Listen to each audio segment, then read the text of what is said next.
Mary Favre and Jason Stockton are suing Mary's brother, Michael Manry, for medical bills and personal belongings. Court come to order. All rise. Have a seat, please. Kevin. Hello, Judge. Case 2117, Favre Stockton versus Manry. Thank you, Kevin. Mr. Manry, this is your sister. Correct. And that is her. Fiance. And you have a son who is 19. Yes, Your Honor. How many other children do you have? I have 3 altogether. How old? One is almost 30, the other one is 18, and then I got the 19-year-old, which one here. Okay. And your son who is now 19 is the subject of this case. Who had custody of the children? I got custody of Dakota now. When did you get custody of the children? Only when he was 18 years old. Do you have those papers, sir? Yes, I do. May I see them, please? Michael produces a document, then hands it to Kevin, who brings it to Judy. She reviews it. Okay. So this grants you, sir, legal and physical custody of Dakota Manry until further order of the court. So what this case is about now, and I assume from what I've read, that Dakota has certain special needs. Yes, ma'am. And because of his special needs, he is unemployed. Did he finish any sort of a high school? He graduated. He graduated from Yes. high school? Yes. Did he go to a special school? He went to a regular school, but he was in special education. And when he graduated, did he graduate when he was living with you? Yes. Okay, so this is what your case is about. At some point, according to you, you have a niece. And your niece wanted to have Dakota come and stay with her for a couple of days. You were at the time, according to your answer, sort of in between residences. You were evicted from one place and going someplace else? I was in the process of moving. I got my niece to go with me to, ask her if she'll bring me to go get Dakota by my cousin's house. And she said, sure. Okay. Dakota went to live for a few days, at least, at your niece's house. No, not live there. No, not live there. No, ma'am. Well, he was there overnight. He was over there overnight.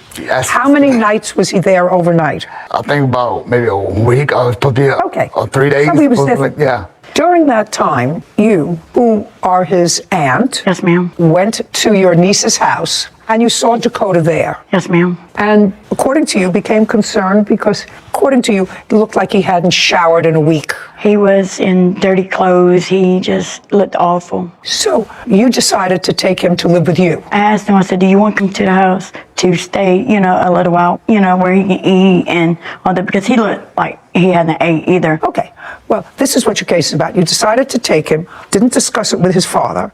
During the time he was with you, he had some expenses. You want his father to be responsible for those expenses, and you want his father to return certain of his personal property.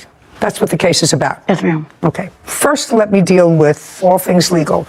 I have an order here dated January 21st, 2021, which grants physical and legal custody of Dakota to his father. Do you have any subsequent order granting you custody or guardianship, is my question. I have power of attorney. That is not the same thing. Can I see what they have? Power of attorney when I didn't give her permission. I got custody. Okay. Jason hands a document to Kevin, who brings it to Judy. She reviews it. Okay, this was signed by Dakota, so he's giving you legal power to act on his behalf. Yes, ma'am. Now, Dakota, by signing this power of attorney, he's saying that I am a whole person and I give you the right to make medical decisions for me if he can't do them. It's a general power of attorney in case he becomes unable to make decisions on his own. This is an order of custody. You have power of attorney. Power of attorney suggests to me that Dakota wants to emancipate himself from his father, wants someone else to act on his behalf. It becomes a complex question because if Dakota has special needs and if he can't act on his own, and a court has already ruled that his father should have custody of him, either you have a power of attorney and he's emancipated, in which case his father's not responsible for any of his medical bills, or this is invalid because he can't sign a power of attorney because he doesn't have the mental capacity to understand all of the implications of this power of attorney. Now, your nephew was in special classes. Yes, ma'am. And do you know what the nature of his disabilities are? Fetal alcohol syndrome. Is that his diagnosis, sir? Yes, Your Honor.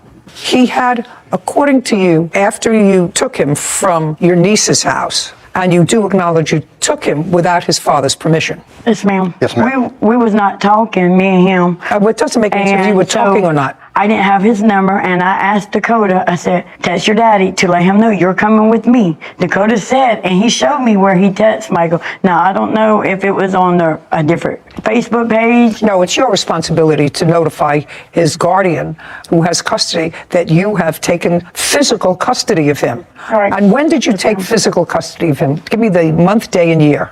May 20th of this year, 2022. Now, while you had physical custody of Dakota, you indicate that he had surgery. Yes, ma'am. And part of what you want Mr. Manry to pay for is the ambulance bill. What kind of surgery did he have? Brain surgery, and he had a feeding tube put in him. Just a second.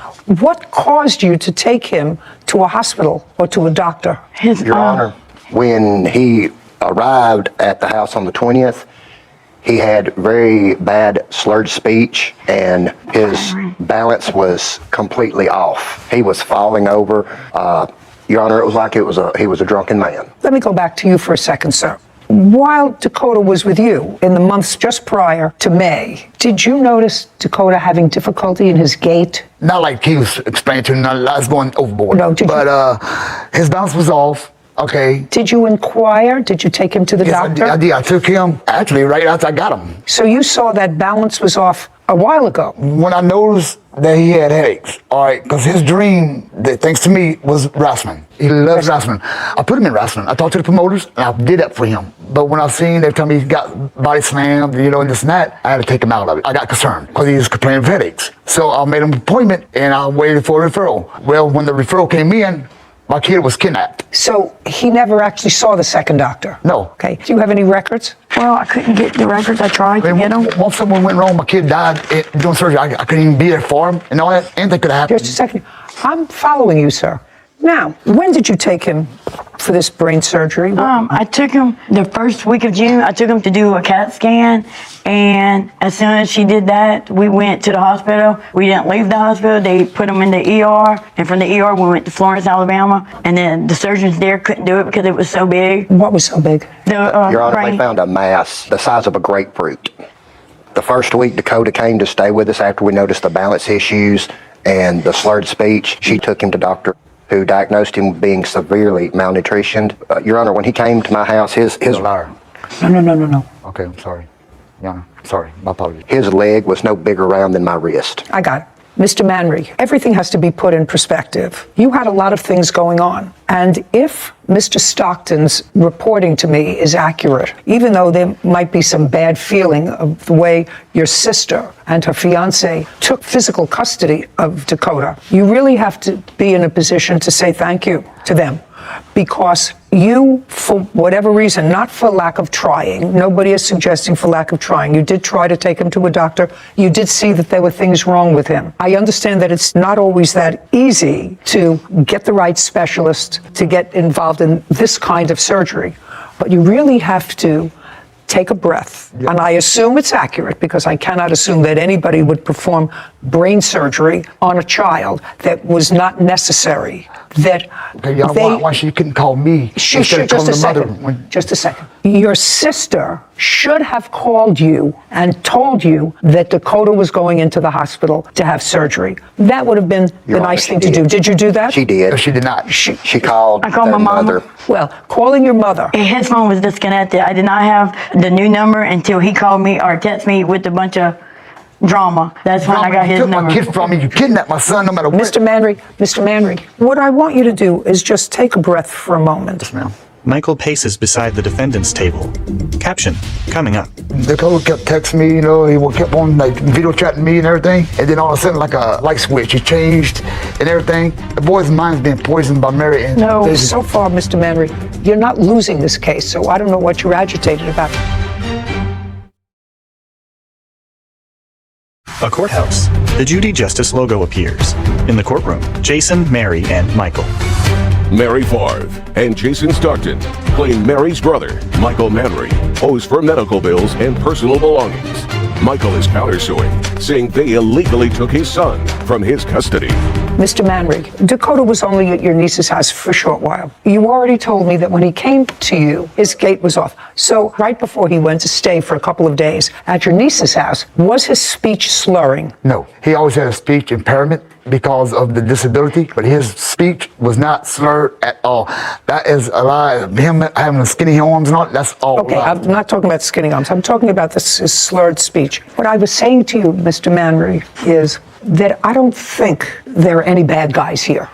I don't think that you're a bad guy. And I don't think that your sister and her fiance meant any harm when they saw a situation that they thought was dangerous. And as it turned out, they were able to get him seriously needed medical care. That doesn't mean it was all done right. But what you're asking for is to be compensated by the defendant for the cost of the ambulance bill that you incurred. Now, this power of attorney was signed by Dakota, if in fact he had capacity to sign this power of attorney. It was done 2 weeks after his first surgery. So up until that time, even if I could construe this as a valid document, his father had legal and physical custody of Dakota. And I assume that's because he had special needs and is unable to live on his own. Is your son able to live on his own? He never will. Okay, so that's what I assume as a result of this order. If you want this order changed, you have to go back to the court in Mississippi. You have to be declared his guardian. Your Honor, we did not want to be declared his guardian. The reason the POA came about to start with, during the entire surgical, Your Honor, can I say something? the father was aware of it. So was the mother. The mother was actually present at most all of the appointments. It doesn't matter. The mother doesn't have custody, legal or But physical. we were under the impression, and were told she did, that he only had a temporary custody. So she showed up to say she had to sign all the documents. She was going to do this. She was going to do this. She was going to do this. Did she sign the documents? She signed some. Then under social services directions, Mary was informed she should go after a power of attorney. It was discussed with both Dakota and her. It may be. That's not a lawyer. That's bad advice. Now, just before I get to the issue of clothing, property, whatever he has that's at your house and where it should go from here, your first stop is to go back to the court in Mississippi that issued this order and say to them, I need Dakota's law guardian. He'll be appointed a guardian for himself, independent of you, and they will interview him and they will do certain evaluations of him and determine where it is that he wants to live. But you have to do that in court. You can't do that ad hoc because you relied on his mother's statements that she had the authority to sign off on these things. She did not until this is changed. And if you want to change it, you are free to go in and try, and then Dakota will be interviewed and seen by a psychologist or a psychiatrist, and he'll have a medical evaluation and determine whether or not he is a person who actually requires guardianship. And if he requires guardianship, you can petition for that, and you'll have a trial. This is not that trial. Yes, ma'am. Did Dakota have Medicare? Medicaid. He had Medicaid. That would pay for the ambulance ride. Yeah, I just want to know if he had Medicaid. He did. I did give them the Medicaid number, and they keep sending me a bill, and I called them, and they said because it's a different state, it's not covered. It doesn't matter. Tell him to send their bills to his father. Tell them that you do not have custody or guardianship of this child. His father has custody, guardianship, and this bill is not yours. The bill is going to Dakota. They're going after Dakota for it. His Medicaid didn't pay for it. They may be going after Dakota for it. They will be very smart seeking payment from people who can pay them, which is his parents. Right now, you're not legally responsible to pay for his ambulance bill.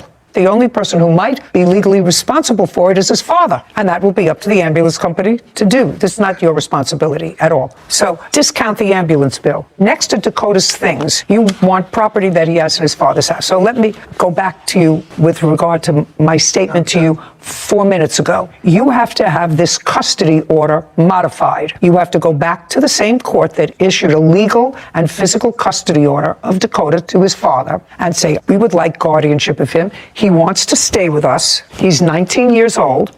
He will be interviewed. He'll be analyzed. And if at the end of the day you get guardianship of Dakota, then his father may or may not turn over whatever property he has. Dakota's never worked. So whatever property he has was either purchased or given to him by either his mother or his father or other relatives. A lot of it was his mom that paid for the stuff. I don't know that. No, the bottom line is, why all this boils down to, Your Honor? So far, Mr. Manry, you're not losing this case, so I don't know what you're agitated about. You're not losing. You're not losing. What I'm telling the plaintiffs is that if they think that they can provide a more pleasant, stable environment for Dakota, they have the right to petition for guardianship of him. Now, it would be in Dakota's best interest long-term if he were to have contact with both his mother and his father. Contact, I'm not saying live with, mother, father, and his aunt, and his soon-to-be uncle, as soon as you make up your mind and give her a ring.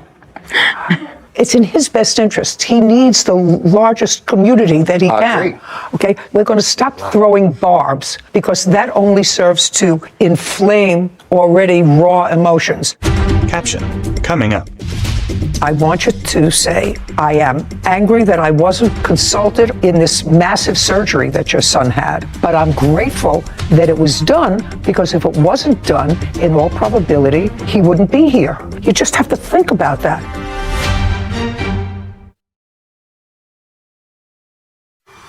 A courthouse. The Judy Justice logo appears. In the courtroom, Jason, Mary, and Michael. Mary Favre and Jason Stockton have accused Mary's brother, Michael Manry, of owing for an ambulance bill. Michael claims Mary and Jason took his son without his permission. What I'm telling you is a very simple procedural thing where you have to go. You can't sue him for the return of Dakota's things unless you have guardianship of Dakota. Understood. Because he already is the subject of a recent order of custody from a court. That's what you have to have. You can take that bill from the ambulance service, put it in an envelope, we'll get you the address, and that's where that goes. That's his father, who is his legal parent under this order. So send that bill to them so you don't have to worry about that bill. As far as his property is concerned, that has to go along with an order of custody or guardianship. And that's something that you should do. But, Mr. Manry, I am not making a decision with regard to his custody or not. What I'm asking you is until a court reviews whatever orders they're going to make with regard to custody and guardianship, first, I know you may be angry, but they probably saved his life by getting him to the doctor that they did. And if they removed a massive tumor from his brain, you should say, thank you for doing that, because it was a month after he was living with you. Someone else took your son and saved his life. And for that, at least, you have to be grateful. You can be angry. You can be angry that you didn't get it done before. You can be angry that somebody else did it without consulting you. You can be angry at all of those things. But at the same time, you have to feel grateful that it was done. There wasn't no reason they kidnapped my son. Okay, Mr. Manry, you keep going back to the same song. I was worried You about keep it. going back to the same song. And what I'm saying to you is, their next stop, if Dakota wants to live with them, and he's right now over 19 years old, is to the court who issued the order to modify that order. All I'm saying to you is, I want you to say, I am angry that I wasn't consulted or didn't participate in this massive surgery that your son had. But I'm grateful that it was done, because if it wasn't done, in all probability, he wouldn't be here. You just have to think about that. What I'm telling you is, you have to love your child more than you at this moment dislike your sister and her fiance, because they were able to take control of a situation and get your child fixed. So is Dakota, just for my own, is Dakota angry with his father? He's angry that his father won't return any of his wrestling. He is correct. He is a huge wrestling fanatic. Okay, what particularly does he want? He wants his wrestling? He wants his wrestling belts. They have replica belts that were made. He wanted his PlayStation 4 and the wrestling game. PlayStation 4, I'm not interested in that. He wants his wrestling belts. Yes, ma'am. Yana, can I show you something quick on my phone? Dakota kept texting me, he kept on video chatting me and everything. And then all of a sudden, like a light switch, it changed and everything. The boy's mind's being poisoned by Mary and Jason. What I'm telling you, Mr. Manry, that's for another court and another day. When Dakota has a lawyer, you may have a lawyer to modify this custody order. Right now, he would like his wrestling belts. Oh, I want my son to come home. Okay, then I strongly urge you to go to the court, file a petition against them for custodial interference, or you go to court and file an application for guardianship of Dakota, which is a much more positive thing to do, and let a court that has the social work services, the psychiatric services, evaluate Dakota and figure out in whose best interests are we supposed to place faith. And I think if he is a thinking young man, and you told me that he is because he wants these things that are important to him, he should be able to have a say with whom he lives. Now, you have my ruling. Your next stop, folks, is to modify the order of the court in Mississippi that gave his father custody, physical and legal custody of him. You have to petition for guardianship. That's your next step. So, in that regard, your case is dismissed. Send the ambulance bill to his father. I got a countersuit. We're done. Your Honor. No, I'm not hearing it, sir. Outside the courtroom, Michael, then Mary. I did everything I can for my kids, and My brother, he said nothing but lies. when somebody takes your kid without your permission, But, you know, that's him. I mean, that's what he does. you don't know where they're at, and you're going crazy because you don't know where your kid's at, that's kidnapping. I should get a thank you out of it, but he's not going to do that. I want my son to come home to his daddy because I love him very much. That's my son. It's about him. It's not about her. It's not about her and her brother. It's not about me and her brother. My son, I love him. I'll do anything in the world for him. It's about Dakota. In her chambers, Judy with Sarah. So you didn't listen to the defendant's counterclaim back there for emotional distress for, I believe it was $3,500. I would have given that to him. I don't think anyone was acting maliciously in this case. Like you said to the father, he should be grateful that his son is alive and his sister took action when he might have been stumbling a little bit. But that's what that cause of action is for. When someone takes an action that was legally incorrect, and here, the plaintiffs had no legal right to take him to get that surgery. I agree that he should have had it and it all came from a good place. However, when you take an action that causes somebody else such severe emotional distress, and I would consider taking someone else's child in for the riskiest surgery that probably exists, qualifies as causing some severe emotional distress. So I probably would have awarded him that if I was ruling. Well, so let me give you the reason that I didn't bother to hear it. Mm-hmm. I think the aunt and her fiance had nothing but pure motives in taking this 19-year-old who they say appeared to be malnourished, and they say was diagnosed as being malnourished, which is possible, and it's possible that it was all related to this brain tumor that he clearly had that was impairing his stability, and he was with his father for a year while this tumor was growing. I don't think that they had malicious intent. Neither do I. And I think that but for their actions, this 19-year-old boy probably would be dead. If they took out the tumor that was the size of a grapefruit, I would say 6 months later or 8 months later, there's a strong probability that would affect the optic nerve, it affect the carotid artery, and gone. So although I could understand his annoyance, from the time they went to live with him until his surgery was a month. And I actually don't believe that this father didn't know where he was for a month, because they evidently have a living mother who they're both in touch with. He was moving around, phone disconnected. At the hospital, the mother showed up. She said, I can sign the documents. Well, you know, you're involved in major surgery for a child. Your focus is not on your brother, who did not take care of business for a year. So I'm going to leave that up to a family court judge to determine who should have custody, and I probably guarantee you that custody will remain with his aunt, because that's what Dakota wants. Father may be angry, but that's what's going to happen. I have no doubt that the father loves him. He did not take good care of him for the year. Sure. And so I wasn't going to reward that by giving him any money against these people who had nothing but the child's best interest, when for a year he really didn't take care of business with his son. And that's why I didn't hear his case for emotional distress. Understood. Thank you. Title, Judy Justice. Are you having a family dispute? Go to judyjustice.tv's sister, Kelvis Bentley, for moving costs. Court come to order. All rise. Judge Judy enters. Have a seat, please. Kevin approaches. Hello, Judge. Case 2106, Bentley versus Bentley. Okay. Thank you. Welcome. Miss Bentley, this is your sister. Yes. The case is relatively simple. Your mom passed away a couple of years ago. There was a house full of furniture that belonged to your mother. According to what I've read, and this is broad strokes, according to what I read, your sister, what's your first name? Kelvis. Put your mother's property in a storage unit. Excuse me, it was already in storage. Who had put it into storage? My mom put it in storage. My mom was terminally ill, and she put it in storage 3 months before she passed away. Is that correct? Yes. On what date did your mom pass? November the 8th, 2018. So it would have been in storage since August of 2018. Correct. From August till November, who paid for the storage unit? I have been paying it. And how much is it every month? Right now it's $209, but it was $182 in the beginning. What about $200 a month? And it's been 3 years. Yes, I've been paying that every month. This is what your case is about. You say that you gave your sister $900 for the purpose of traveling, getting your mother's things out of storage so that you could all disperse your mother's property. Yes, but the amount is incorrect. What's the amount? I gave her $800. Okay, $800. Yes. In order to get your mother's furniture to where you live, so that you could separate the furniture and the family could take what they wanted or needed of the property, correct? That's correct. Good. Then COVID struck, your sister didn't use that money to travel, to hire truckers, to move the furniture, and you want that money back. Yes, that's correct. That's the whole case. Okay. Just for my own information, you do expect when that furniture arrives to be one of the beneficiaries of that furniture. That's what your sister says. She says that that's the plan once it all comes back. That's not correct. I didn't want anything out of the storage but pictures. Pictures? Yeah. Well, pictures of things. Yes, that's it. Pictures of what? There's a picture of me and my mother. That's all I wanted. Did you tell that to your sister? Yes, I did. Did she? No. How many sisters are there? It's only 2 of us now. It was 4, 2 deceased. Did your mother have any other property? My mother has a whole 2-bedroom home in the storage. She has furniture, everything. Other than furniture? No.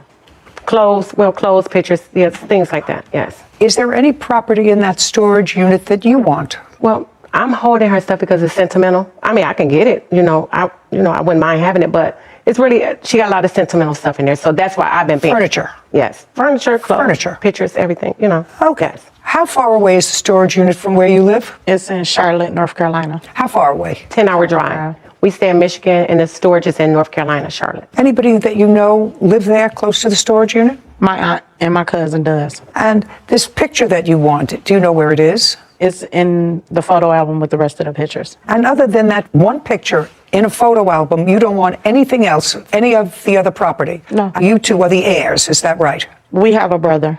Does he have, as far as you know, any interest in any of your mother's property? No. When my mom passed, it was me, my niece, and my older brother there at the time of death. And so he got everything he wanted out, and he gave me the key because I was the next to older one because she wasn't there. So he was like, so y'all do what y'all want to do with it. And so that's when I told her, I'll pay it until we go get it. You said, I'll pay for the storage unit until we go and get it. Yeah. Okay, now I'd like you to tell me about this money that she gave you. Do you remember when she gave you the $800? She gave me the money, I want to say May of 2020. And can you tell me what the conversation was when she gave you It the was, money? here is some money to go towards going to get the things, And so I told her, well, I'll find a way to go get it. I didn't never give her a designated time, but during that time that was COVID, so no one was able to go.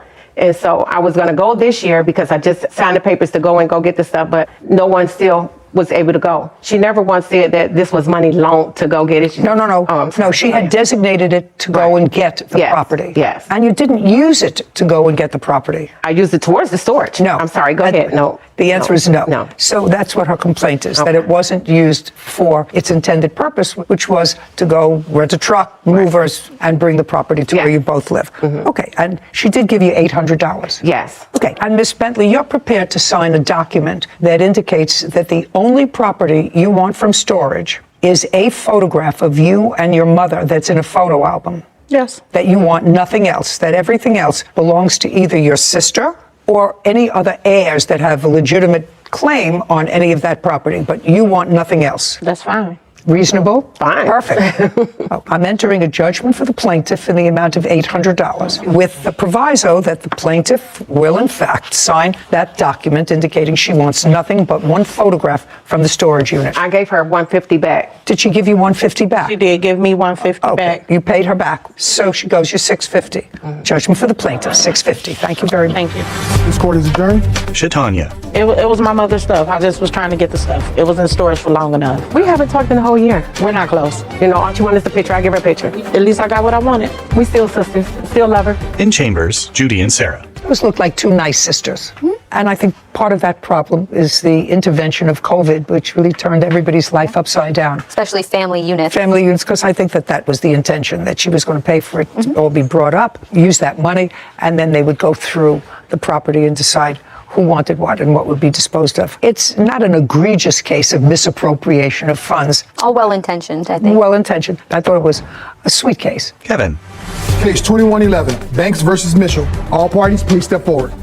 Queen Vanessa Banks is suing her former friend, Fulton Mitchell, for an unpaid loan and stolen money.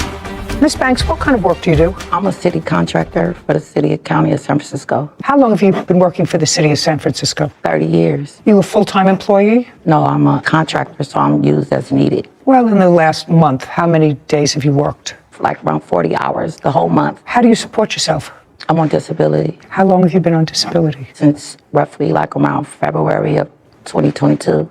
When you applied for disability, were you originally rejected or did they accept your claim? I was rejected 3 times, actually. So when you started collecting in February of 2022, you got a big check for back disability. Yes, ma'am. I know my business. How much of a check did you get?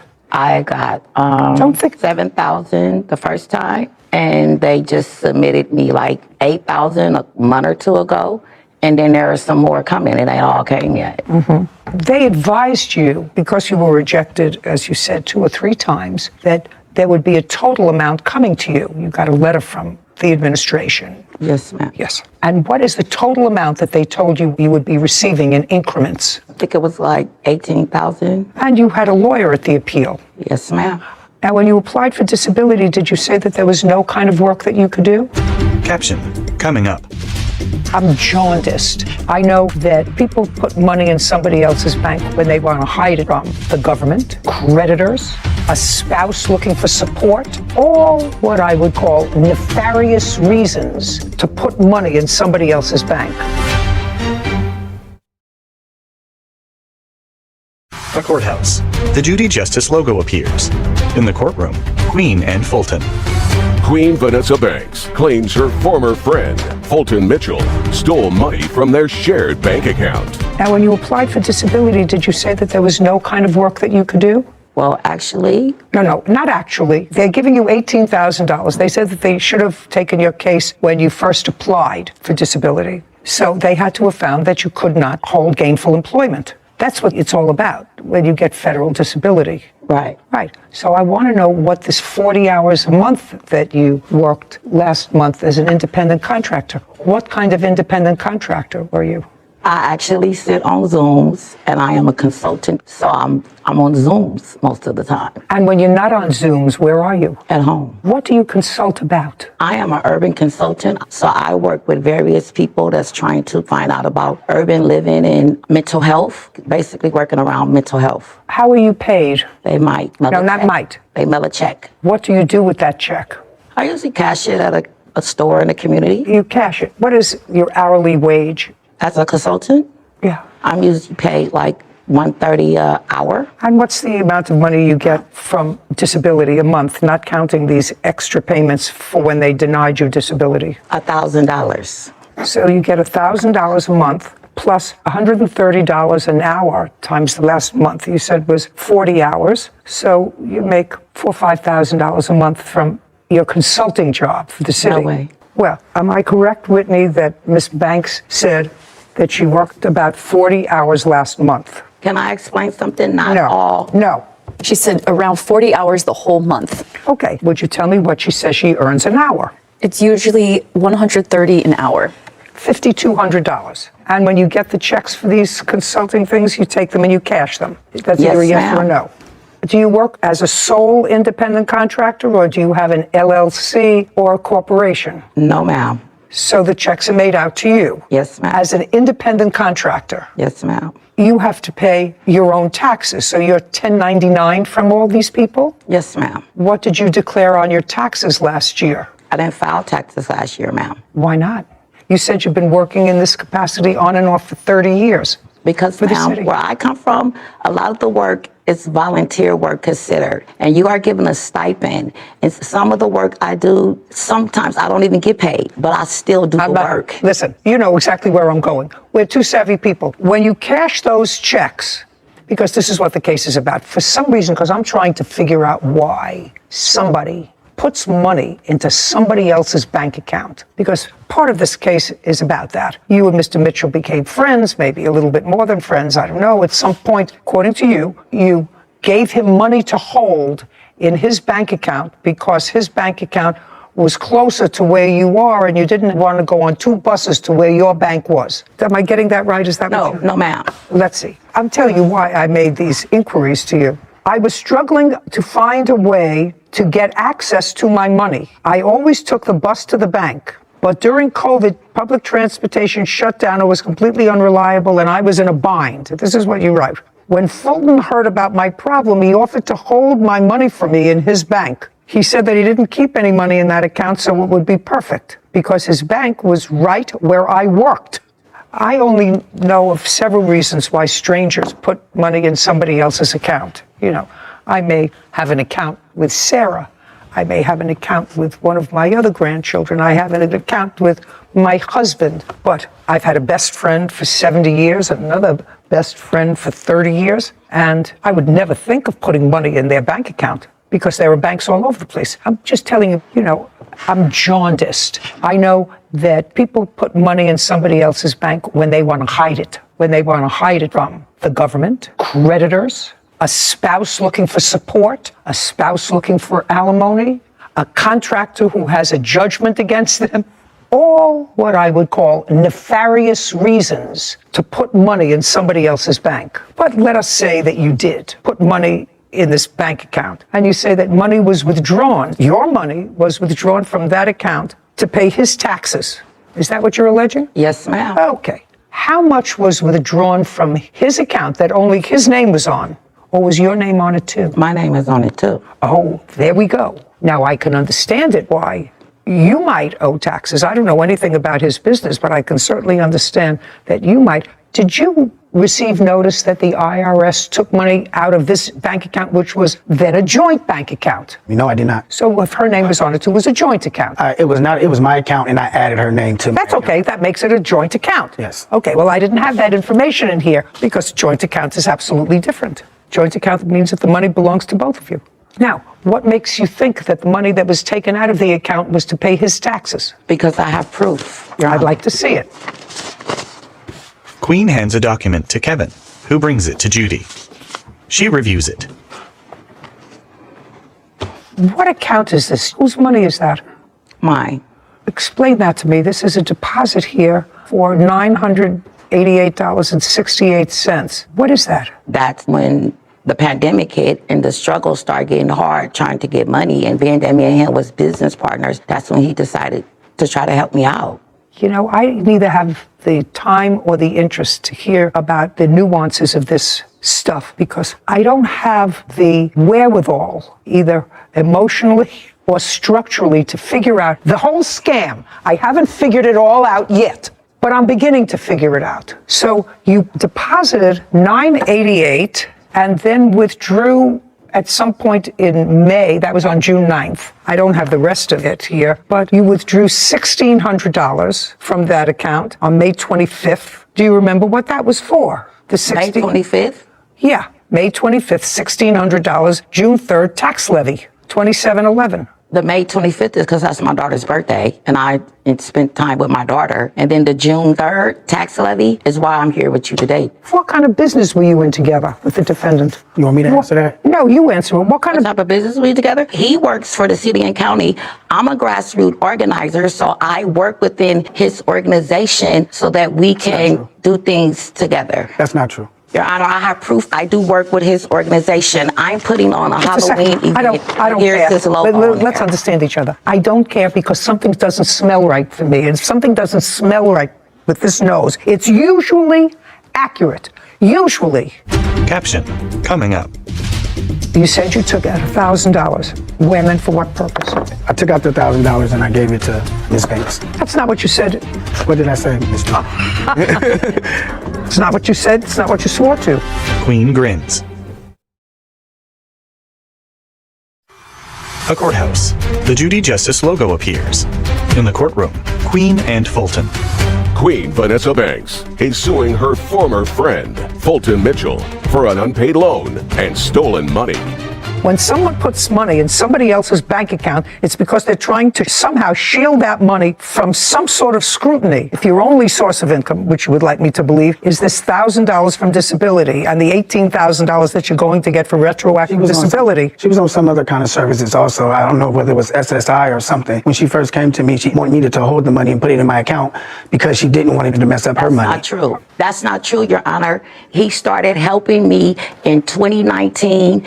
In 2020, he asked me for a loan to help one of his daughters of $1,900. We were both trying to start up a business. We didn't know the pandemic was going to come, Your Honor. We was trying to start up a business. I've never tried to start up a business. Just a second. Your Honor, I got proof because he lying to you. Just a second. I don't care that you were starting a business. It doesn't make any difference to me. It really doesn't make any difference to me. You had a joint account, and the IRS took money out of that joint account. Was that your tax debt? I don't know. The answer is you don't know. Okay. Well, this says that it was the levy from California Franchise Tax Board was against Fulton W. Mitchell. That's me. That's what it's. I asked her to show me that. I said, prove it to me. No, she never showed me that ever. Okay. So my question to you is, sir, because you have to pay your own taxes. Yes, ma'am. Right? You would acknowledge that this bank account had only her funds in it? No, I had my funds in there too. Show me any deposits that you made into this account. Well, I had money in there way before I put her money into my account. It's been my account for over 10, 15 years. What I want to see, Mr. Fulton, yes, is any place where you deposited $27.11 because that's what they took out. No, I didn't deposit $27.11 into that account. Ever?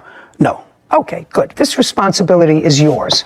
You would acknowledge that it's yours? Yes. Okay, so that's $2,700, which you in fact owe her. She probably owes IRS or the state of California more money because I'm not sure that they know where all this money is going. Did you take any other money out of that account? No, ma'am. Yes, you did. You took out $1,000. You acknowledge you took out $1,000 by accident, you said, sir, and you said you paid it back. She got it back. Okay, well then don't say, shh, don't speak. You got into enough trouble, right, so far. You said you took out $1,000. When and for what purpose? I took out the $1,000 and I gave it to Ms. Banks. That's not what you said. What did I say, Mr. It's not what you said. It's not what you swore to. You said, there was a time when I accidentally withdrew $1,000 from the account that belonged to Vanessa, but I paid her back in June 2022. There you go. I said, what do you mean there you go? I said, when did you take money out of her account? That was the only time I took the money out. Well, tell me about it. Vanessa started harassing me. She started showing up to my job and just doing all kind of stuff. So I was just trying to get rid of her. And? So I took the money out and gave it to her. And I'm just a second. Put your hand down. Don't you understand what you signed? Yeah. You said I accidentally took money out of her account, but then I gave it back to her because if you accidentally took it out, it means it didn't belong to you. When did you accidentally take it out, and when did you give it back to her? I took out the money and the money was given to her. That was it. That was it. I was done with it. I was done with her. I was done with all of it. There was a time when I accidentally withdrew $1,000 from the account that belonged to Vanessa, but I paid that back in June 2022. Those words are mixed up a little bit there. That's what I read. That's your answer, sir. As for the rest of the money she claims I owe her, it's all a bunch of lies. I never took a $1,900 loan and don't owe money for the IRS. Well, you do owe money for the IRS because one of the things I think that everybody has to pay is their own tax levy and their own child support. You would acknowledge that. I agree. Okay, tell me about this loan of $1,900, Ms. Banks. Mr. Mitchell had fell into a lot of hardship in the pandemic, and he came to me and asked me, could I loan him $1,900 to help out one of his daughters? And I gave it to him, and he agreed to pay it back. And we was just like trying to handle business together. So, and I thought he was a friend. Show me proof that you gave him $1,900. It was cash, Your Honor. The $1,000 he said he handed me back in June, that was from the $1,900. I'm not following you, madam. Are you saying that he in total owed you, forget the IRS, $2,900, $1,000 that he took in 19? He asked for $1,900 Never asked cash. for $1,900. I gave him $1,900 in cash. Not true. Then he paid me back $1,000 in June of 2022. I have money in my account. Why would I ask you for $1,900? I would just go in there and grab it. That makes no sense. Just a second, why are you talking to her? I'm sorry. Where do you think you are? I'm sorry, I apologize. She's never given me no $1,900. She's never given me anything in cash, period, ever. I have proof. I'm willing to look at it. Yes, I told him that I needed to move forward with it, and if he don't give me what I need, I'll put it in writing. So well, you may put it in writing. Well, you sent this to him, and it says acknowledgement of monetary debt. in the amount of $4,600. You typed this up, and he never signed it. No, he never signed it. Well, then it's meaningless. You can type up anything. I can type up something that says I own all of Sarah's real estate. If she doesn't sign it, I don't own anything. Well, that's where $1,000 came from, because he was trying to cover that. Yeah. You know, somehow I think I'm dealing with, I'm not sure about one or two people who've managed to master the system. And No, not at all. well, I don't know. I've never I don't know. used the system. All I know is I if worked somebody for is over working. 25 years Just for a the second. city and county. Just a second. There's a reason why she asked to be added to your bank account. Do you understand? Yes, ma'am. You don't look as if you're a foolish man. What was the reason she gave you for wanting to have a bank account where you were the primary on that bank account? What was the reason she gave you? She gave me the reason that she didn't want it to mess up her income. That's not true. Just a second. So she said, I don't want it to She said she didn't want to put it in her name because she didn't want to mess up her income that she had coming in. Her income from what? Some kind of assistance. I'm not sure exactly what it was. Whatever. Anyway, got a nice windfall, $18,000. By the way, I have one other question for you. In your complaint, which you read and signed and swore to, Fulton heard about my problems with money and where to put it, and he offered to hold my money in his account. He said he doesn't keep any money in there, so it would be perfect, because his bank was right where I worked. Where was his bank, and where do you work? I work in the community that I was born and raised in, which is Bayview. Okay, I'm not going to get a straight answer. You owe her for her tax debt, nothing else. $2,700. This court is adjourned. That's it. You're done. I watch her like every day. It was fair. I'm thankful that she saw what it was to what it was. You know, she asked me to put some money in the account for her. I did. I never had to harass him. We were business partners for 2 or 3 years. I don't know if it was a business agreement or not. Because I told him I want my money. I'm just happy it's over with. You know what I was thinking about? I was thinking that I wouldn't have had that information about Social Security disability unless Poppy was an administrative law judge with Social Security 40 years ago. And I remember exactly what the drill was. File, you rejected, you file, you rejected, and finally you have to hire a lawyer, and the lawyer gets a big chunk of the relief, and you get all your back payments. So I have a feeling I was dealing with two people who had a substantial skill set in how to negotiate and suck every dollar from the system, whether it was deserved or not. Title: Judy Justice. Want justice? Go to judyjustice.tv. Audrey Stevens is suing her neighbor, Heather Stevens, for vet bills and pain and suffering after a dog attack. Court come to order. All rise. Have a seat, please. Kevin approaches the bench. Hello, Judge. Case 2139, Stevens versus Stevens. Thank you. You're welcome. Although your names sound the same, they're spelled differently, and you are clearly not related based upon this case. You live in the same general area. Yes. Okay. Could you step up? A young woman. Tell me your name. Emily Farringer. This is your daughter. Yes. How long have you been living in your house? 8.5 years. How old are you? 22. Tell me what you do. I work at a bakery right now, and I'm a full-time college student. Where do you go to school? Idaho State University. You were out walking the family dog. Yes. Family has one dog? Just one, yeah. What kind of dog? It's a miniature schnauzer. Weighs about 10, 12 pounds? Yeah, around there, 15-ish. How old is the dog? He is 9. You've had him since he was a puppy? Yes. This case has to do with injuries that your dog sustained. Yes. And the payment of vet bills by the defendant, who you allege has 2 dogs unleashed that attacked your dog while you were walking. Correct. Him. Just one dog. One dog. One. One dog attacked our dog. You have a pit bull? Yes, ma'am. What color? White and brown. How old? She's 5. Is that the only dog you have? Yes, ma'am. Okay. Tell me what date you were walking the dog that this incident happened. July 26, 2021. Time. Around 8 p.m. Dark? No. Still light out. Yes, ma'am. Were you walking in the neighborhood? I was walking down the sidewalk, and I passed the defendant's house, and I reached the end of the sidewalk. Your dog's name is what? Jax. On a leash? Yes, ma'am. Do you always walk the dog on a leash? We do. Tell me what happened. I was walking down the sidewalk, and I reached the end of the sidewalk. I was about to cross the street, and... Do you have a picture or diagram? I have a diagram. May I see it, please? Oh, okay. There it is. Would you go over to the diagram so that you can point directly and I can understand where this happened? A map of the street corner. I was standing right here, and I noticed the dog come up on my left side. On your left side? Yes. Did you notice from where the dog came? It seemed to be out in the street when it approached me. So it didn't come from the defendant's house, it came from the street? Yes. It had been on the left-hand side of me. And then the pit bull latched onto my dog on its leg. What color pit bull? Brown and white. Was there any fighting or scuffle before? No, ma'am. It just ran up to me and it latched onto my dog's leg and it picked my dog up and was yanking it around in the air. And it was very loud and my dog was squealing a lot and crying out very loudly. So I yanked his leash so that I didn't have to bend down and get hurt myself. And I picked him up and I ran back. So you yanked him up by his leash? I did. Okay. Did he have what kind of a collar on? A regular collar or one of those harnesses? We have both, so I'm not sure which one he was wearing at that time, but I believe he was wearing the collar. Just the collar? Yes. So you lifted him up by the collar? Yes. Did you see where the dog went? I do not remember. I think the pit bull ran back into the defendant's household. But you're not sure? I'm not sure. What did you do next? We took the dog to the animal hospital. Okay. You can go back now. Emily rejoins Audrey at the plaintiff's table. Stand close to you. Had you ever seen this dog before?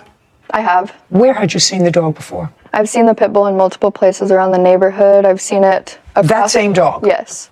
I've seen it across the street in that across the street neighbor's yard, and I've also seen it in my yard, and it's also been next to my chain link fence before. Did you or you, Ms. Stevens, ever have a conversation with the defendant about the dog being unleashed? I have not spoken to her at all. For how long have you seen her unleashed dog out and about? Probably about 10 times. Have you ever said anything to your mother about seeing this dog outside? I have.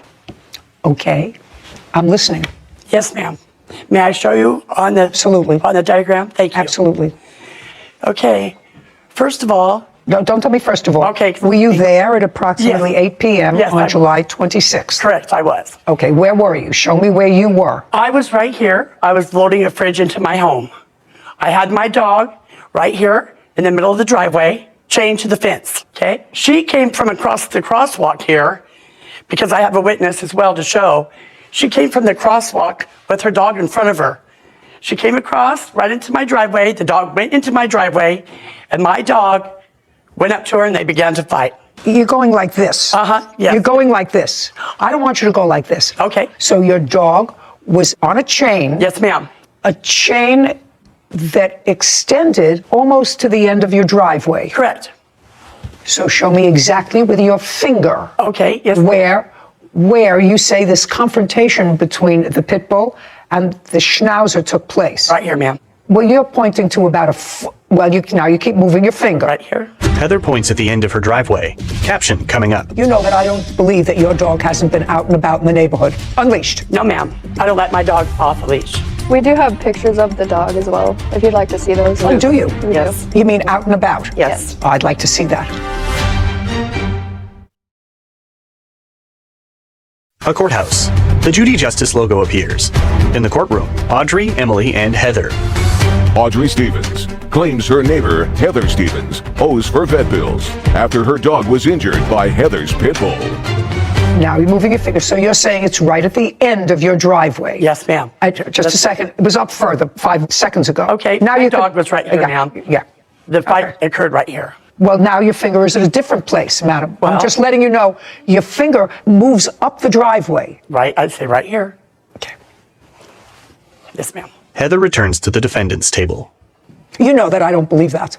I know you don't believe that. You know that I don't believe that your dog hasn't been out and about in the neighborhood. Do you know that I don't believe that? I don't think she's lying to me that your dog's been out and about in the neighborhood. Unleashed. No, ma'am. I don't let my dog off the leash. We do have pictures of the dog as well, if you'd like to see those. Oh, do you? Yes. You mean out and about? Yes. Oh, I'd like to see that. And this is after. Shh. Sorry. I don't care before or after. Yeah. She just said, I don't let my dog go out without a leash. Well, this is the injury. Audrey hands photos to Kevin, who brings them to Judy. She looks at 2 photos of an unleashed pit bull. Ms. Stevens, these pictures belie the fact that your dog is out. Leashed only. Do you want to see the photograph? Yes, ma'am, please. Kevin brings the photos to Heather, who reviews them. Yes, Your Honor, I do see that, but I was outside with my dog at that time. I don't care whether you were outside with your dog or not. You said your dog is never out without a leash. That's not true. That's not true. Were you a witness to this? Yes, ma'am. Be very careful. Do you understand? Yes, ma'am.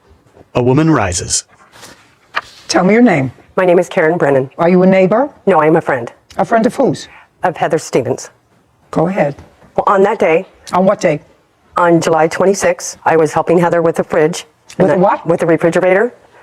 And I was approaching the driveway. Just a second. You were helping her with the refrigerator doing what? Bringing the dolly out so it can be moved. Bringing the dolly out from where? From the side of the house. And? And I looked over and I saw the little dog and it caught my eye. You saw what? The little dog. And it caught my eye because every time before, anytime I put the dog out, Miss Stevens' dog, that little dog, if it was in the backyard, would continually bark it. Just a second. Did you put the dog out that day? No, I did not that day. But I recognized the dog. So you did not put the dog out? No. That day? Not that day. Okay. What time did you get to Miss Stevens' house? Mid-afternoon. What's her dog's name? Lily. Was Lily chained to the fence all afternoon? When we were... Was Lily chained to the fence all afternoon? That's either a yes or a no. When you were there. That's either a yes or a no. Was Lily chained to the fence all afternoon when you were there? You said you got there mid-afternoon. This happened at 8 o'clock. Was the dog chained to the fence all the time you were there? Yes or a no? Or I don't know. No. No. Where was the dog? In the backyard. Until what time? Until around 7-ish or so. I don't know the exact time, but it was mid-evening. Okay. And what happened at that time when the dog was moved from the backyard, outside of the backyard? Who moved the dog? We went to go get the refrigerator. No. Who moved the dog? Heather did. She took the dog from the backyard. Yes. To the backyard, to the driveway, just to the driveway, because that's where she pointed out that the dog was chained to the driveway fence. Yes. When we came back we went to go get the refrigerator. Just a minute. Well, you didn't tell me, so you left the house. Yes. What time did you leave the house? Mid-afternoon. It was like... What time? Approximately 4 or 5. Okay. And the dog at that time was where? With us in the vehicle. So you had the dog in the car, so the dog was in the backyard. Yes. And then from the backyard, the dog went with you in the car. Correct. And then what? And then we picked up the refrigerator, and we came back, and then she had chained her. Okay, so from the car, the dog went to the fence, which is chained sort of midway up the fence, according to the defendant. Sort of midway up the driveway. Correct. Is where she chained the dog. Correct. Is that correct? Correct. Then where did you go? And then I went to go get the dolly and bring it around so we could get the fridge out. Okay, and where did Miss Stevens stay? She was in the driveway. And it was when you were coming out of the backyard that you saw Miss Stevens in the driveway? Yes. And saw the little dog? Yes. She was in the driveway. Was she next to the dog? Go over there and point out where she was. Was you in the driveway? Karen points at the driveway. She was... She, Miss Stevens. That Miss Stevens, yes. Your friend? Yes. Was right in the middle of the driveway, near where the dog was chained? Yes. And show me where the defendant's house is, because you had been in the house earlier that day. Point on that diagram where the house is. Right here. Where it says defendant. Yes. That's the whole house. And where's the front door? Right here. Up there. And where's the porch on the front door? Right there. Okay. Now that's not where she was. She was in the driveway. Correct. Okay, now go back. Now I'm going to read to you what your friend Miss Stevens wrote and swore to in her answer. I was standing on the porch, maneuvering the fridge inside, and I saw a little dog sniffing around and walking up my driveway. She said she was on the porch. Well, she was back. That's where she said she was, on the porch. I know the plaintiff's dog is a barker, since it has come to the backside of my property and barked at my dog through the fence. The dog walked all the way up the driveway to where my dog was. Now, you want to think back? Miss Stevens says she was standing on the porch. You were very certain she was standing mid-driveway right near her dog. Which one is it?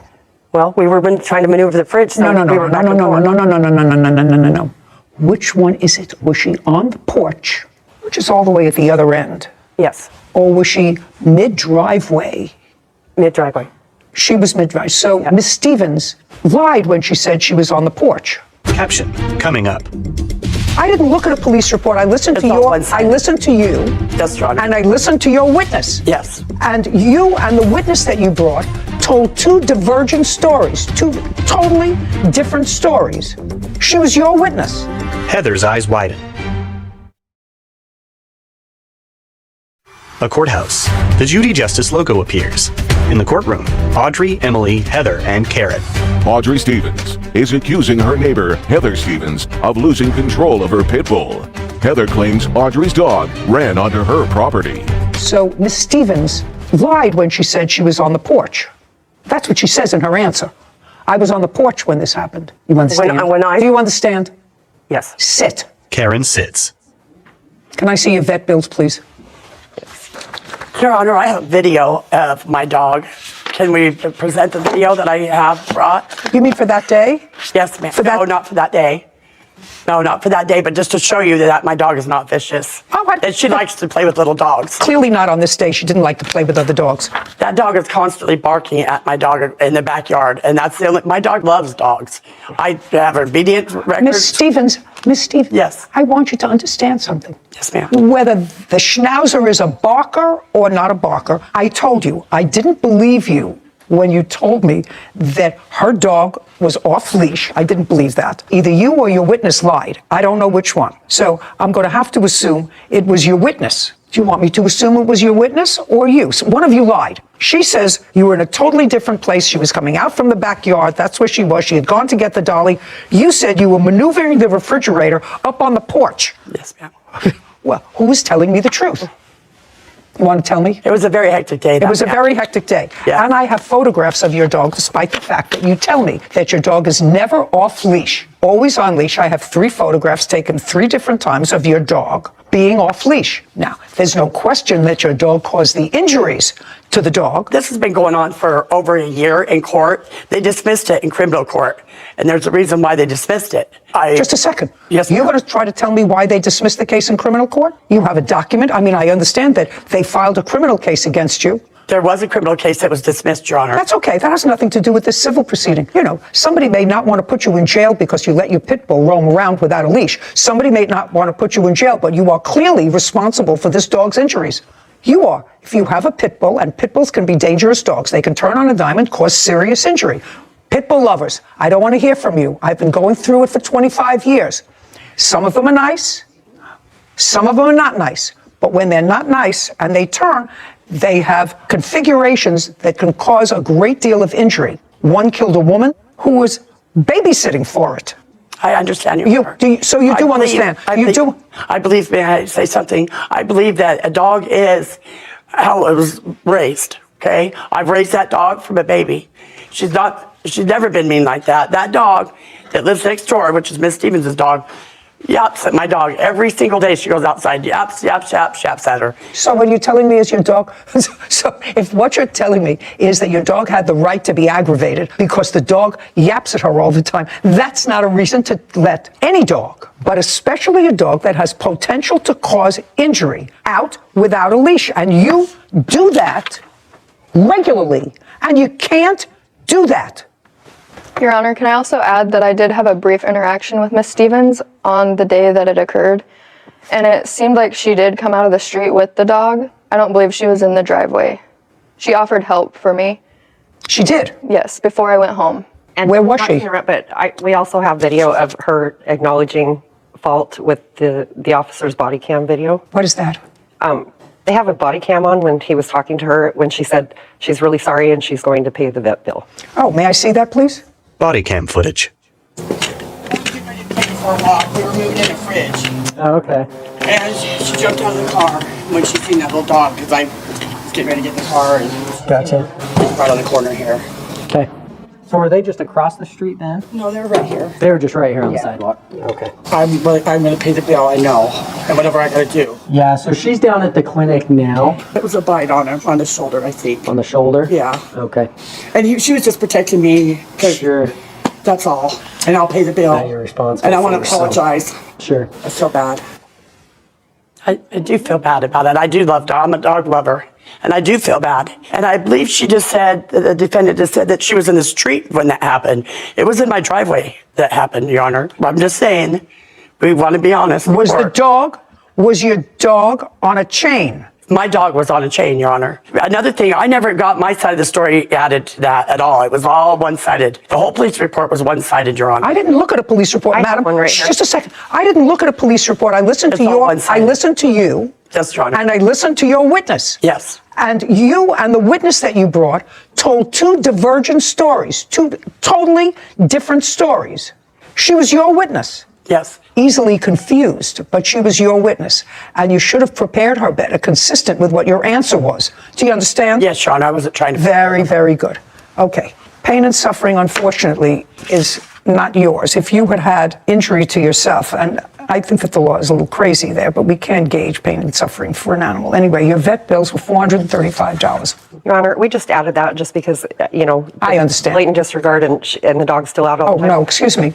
The total with tax was $441. Judgment for the plaintiff. Thank you very much. Thank you. This court is adjourned. Outside the courtroom, Emily, then Karen and Heather.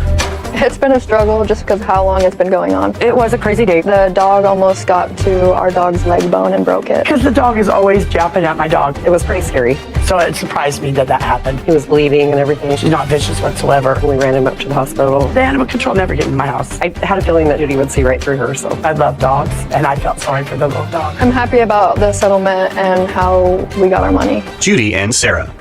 I'm not even going to get on my soapbox with regard to dogs that are potentially dangerous. There's no question that this lady has a dog that she's had from a puppy, and the dog has never caused her any difficulty. But there's also no question that she lets that dog out without a leash. I mean, they had proof of different occasions of the dog out and about. After this after happened. this incident. After this incident. So I think that's also a great lesson, that you can feel bad and be an animal lover and want to take care of the bill. But if you don't take any subsequent remedial measures to fix your bad behavior that caused this great deal of injury, then I don't really believe you that you feel sorry or that you're a dog lover. Because, well, that's an interesting perspective. Yeah, I mean, you knew what you had to do to ensure the safety of the dogs and other people in your neighborhood, and you chose not to do that. So after it had already had an incident. Exactly. At least one. Yeah. Title, Judy Justice. Want justice? Go to judyjustice.tv. Albert Lee is suing pilot instructor Ed Meyer for damage resulting from Ed moving his plane. Court come to order. All rise. Have a seat, please. Kevin approaches Judge Judy. Case 2145, Lee versus Meyer. Thank you. You're welcome. Mr. Lee, you are an amateur pilot? Yes, I was yes. And you owned your own plane? I bought it to train in, yes. When did you purchase the plane? In, I believe, April of 2021. Did you buy it new or used? I bought it used. What kind of plane is it? It's a Cirrus SR-22, 2010 type Golf. What did you pay for it? I paid $420,000 for it, I believe. Is there a mortgage on the... Yes, there is. How much? It's $2204 per month. You paid $425,000 for the plane? Yeah, I put a down payment on it. The outstanding balance is $347,000. The payment per month is $2,000. Okay. I don't need the payment per month. I just wanted to know what you paid for it and how much you put into the plane. Yes. The defendant is a pilot, licensed pilot, and he was giving you some training on the plane. Certified flight instructor, yes. It is your claim that at some point, you'll tell me when, that the defendant was operating the plane by himself. You weren't there, and he was moving it from one part of the FBO to another part, and he hit a cone and caused substantial damage to the propeller and the engine. And while you had, your insurance did cover some of it, according to you, it did not cover all of the expenses, and you want Mr. Meyer to be responsible for that. So it's a simple question. Mr. Meyer, do you remember the date that you were operating the plane when Mr. Lee was not there? Yes. What date? It was in April sometime. April of 2022? Correct. Do you remember the date, Mr. Lee? Yes. What date? It's April 22nd. Would that sound right? Yes. Okay. And from what I read in the papers, Mr. Meyer had in fact taken you out, but then the weather got bad. You decided that you would make your way home and that he would get the plane home when the weather was better. Correct. And that was on or about April 22nd. I flew home on a commercial flight the day before on April 21st. And you stayed with the plane? Yes. Now, would you agree, Mr. Meyer, that if in fact you hit an object with the plane, it would be your responsibility? Yes. Because that would mean that there was some sort of negligence involved. Right. And then that would be the issue of damages. Mr. Lee, you were not present when this incident happened. I was not. Not present. I was not present. I was able. No, you were not present. I was not present. That's the answer. Was this witness present? He was not present, but he was the one responsible for procuring the evidence on what happened and how the propeller was damaged. Who does he work for? He has his own flight school, and he also manages my airplane in terms of the maintenance and the upkeep. Okay. Could you step up, please? A man rises. Tell me your last name. Last name is Williams. Mr. Williams, were you charged with gathering the evidence to determine what happened to the plane on the 22nd of April? Yes, I was. And you're paid a monthly fee by the plaintiff to manage his plane. That's correct. Did you retain the defendant as an instructor, or did Mr. Lee? That was both decided by Mr. Lee and Mr. Myers to fly for him. But you He's did an not. independent contractor. At that. You did not have anything to do with, as the manager of the plane, you didn't have anything to do with selecting Mr. Meyer. I did select Mr. Meyer to fly with Albert. You did? Yes. Okay. Because were you the one who introduced him to Mr. Meyer? That's correct. When, Mr. Lee, did you start to work with Mr. Meyer? It was probably a prior flight where we flew to San Francisco for a business meeting I had. After that, I believe it was... In what month? Roughly about the same month. In April? Yeah, in so April. You didn't maybe. know him for a long time? No, not very long. I'm going to get back to you in a minute, Mr. Williams. Prior to the defendant, had anybody else been an instructor for you? Yes, Clinton was my primary instructor, but I flew with some other instructors as well. But it wasn't until the month that this incident occurred that you had been connected with the defendant? Correct. Okay. Now, sir, how were you advised that the plane that you managed was in an accident? I received a phone call from Ed saying that there was a problem. From whom? From Mr. Myers, that there was a problem with the aircraft after he taxied and did the run-up and returned the aircraft back to Signature in Las Vegas. We notified and contacted a... Did you ask, what you would usually ask is what happened? Yeah, what happened? Just a second, and what did he say to you? He said that he was having instrument problems with the aircraft and he wasn't able to take off, so he returned the aircraft. At that point in time, I contacted the Service Center, had 2 technicians go out and look at the aircraft, see what was wrong. At the time, the technicians found that they... Don't tell me what they found. Okay. You can't tell me what they found. It's hearsay. They send me pictures of the damage of the propeller. May I see the photographs? Clint hands a tablet to Kevin, who brings it to Judy. She reviews a photo of a damaged propeller on it. Okay, so that's a fresh damage. Correct. Can I scroll this? Yes, you may. Or it's just one? Okay, so you have a picture of that. You have a picture of the cone that has a slice in it. Correct, that's the object he had. We also have a video showing the plane taxi and hitting the cone at the... I'd like to see that as well. Okay. Okay, let's see what we got. As you can see where the... Just one second, Mr. Meyer, is that a fair and accurate representation of where the plane was before you moved it? It should be the last, on the far left side of that Learjet. Okay. Footage of a small plane running over a traffic cone, then dragging it. Oh. Mr. Meyer, do you see that you went over a cone? It's interesting. I didn't even notice there was a cone. You may not notice it, but you see it now. Yes. Okay. Caption, coming up. Your hitting of the cone caused damage to that plane. I mean, you're not talking about flying a 747. You're talking about a little single prop plane. Yeah, they like those planes you used to put together with rubber bands. I wouldn't put my behind in one of those planes for all the money in the world. Whitney grins. A courthouse. The Judy Justice logo appears. In the courtroom, Albert, Clint, and Ed. Albert Lee claims pilot instructor Ed Meyer is responsible for damage after Ed moved Albert's plane. Okay. In all of my years of flying, which is pretty significant, I was an airline pilot too, I've never, ever experienced that in my life. Okay, but you see it now. Yes. It's not an on purpose. It's, that's why they call them accidents. We don't mean for them to happen. Right. We don't mean for them to happen, but you do see that the plane did hit a cone. Right. Okay, and I have photographs of the cone that has a slice in it, and the same kind of slice from one of the propellers. Now, so that's conceded that Mr. Meyer did in fact hit the cone, which in all probability caused damage to the plane, caused damage to the propeller. Now tell me about your insurance. The insurance covered the propeller. They covered the teardown of the engine. When something strikes the propeller, they have to tear apart the engine, make sure the components... Do you have those, that do. paperwork for me? I'd like to see it. Okay, so here is the insurance covered portion, and here is my covered portion that I had to come out of pocket to pick up the plane. Okay. And I can explain both invoices. Albert hands documents to Kevin, who brings them to Judy. She reviews them.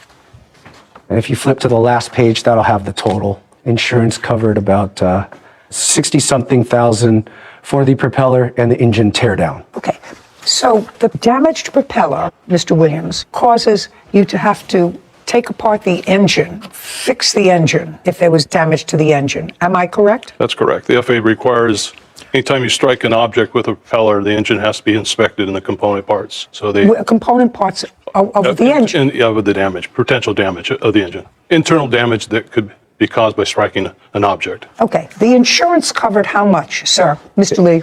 It's it's on the invoice 60. I think it was 63,000, 64,000.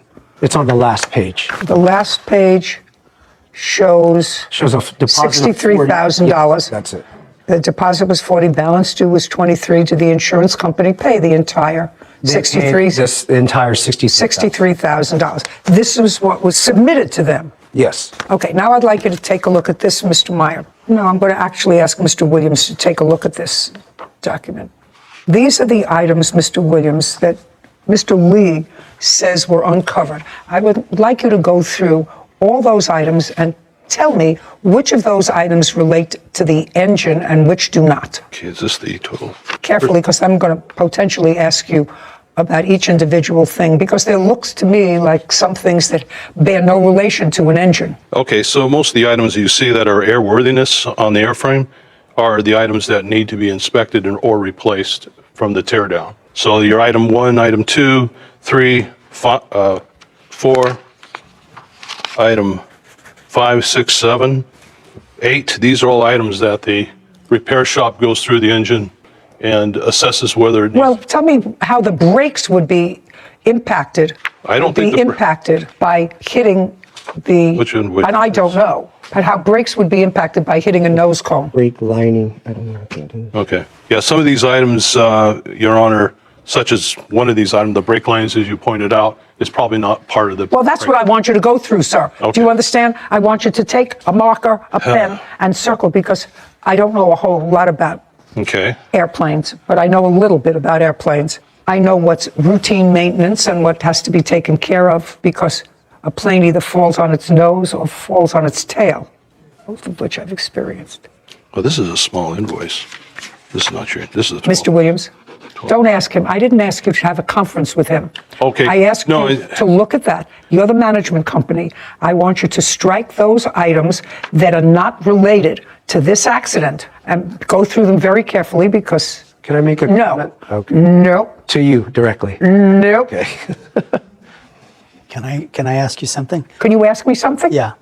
Well, he should tell you those cones are made of plastic. I don't care. They're heavy cones. You hit the cone, and the plane flew perfectly fine before you hit the cone. It didn't run after you hit the cone. You don't have to be a genius to figure out the cone caused, your hitting of the cone caused damage to that plane. I mean, you're not talking about flying a 747. You're talking about a little this is a single prop plane. Right. Yeah. They're like those planes you used to put together with rubber bands. I wouldn't put my behind in one of those planes for all the money in the world. The only items I can see, Your Honor, are 2 items that may not be related to the accident, items 7 and 8. Okay, may I have that back, please, sir? Clint hands the document to Kevin, who brings it to Judy. And you are familiar with planes, sir, is that correct? Yes. Okay. So what you're saying is item The circled item. 7 and 8. Correct. So we have. There's a couple of We have right and left main gear, but it was just 143 plus 270 plus 6. What about item 9? Pitch, trim, jab, nut, loose. What is that? Probably what they do during the inspection and the tear down, they go through the aircraft itself, make sure it's airworthy. So they probably caught another item or 2.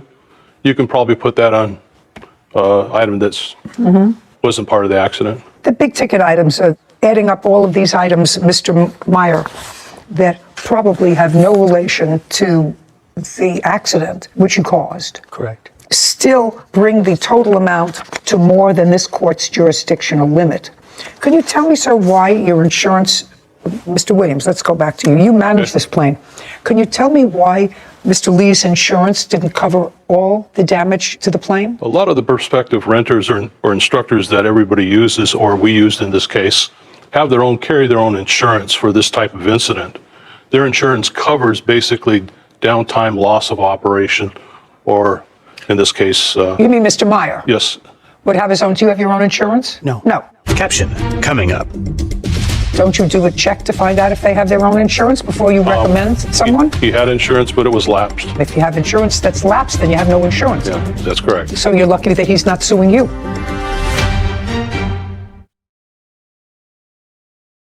A courthouse. The Judy Justice logo appears. In the courtroom, Albert, Clint, and Ed. Albert Lee is accusing pilot instructor Ed Meyer of hitting a cone and damaging his plane. Ed says Albert was already paid by his insurance company. Mr. Williams, you were the one who recommended That's Mr. correct, Meyer. he did. Don't you do a check to find out if they have their own insurance before you recommend someone? He had insurance, but it was lapsed. It Well, lapsed. that he didn't have insurance. I get that all the time. If you have insurance that's lapsed, then you have no insurance. Yeah. As a flight school, our instructors are required to carry the insurance. Okay, but that And didn't happen here. That's correct. So you're lucky that he's not suing you because you managed the plane for him.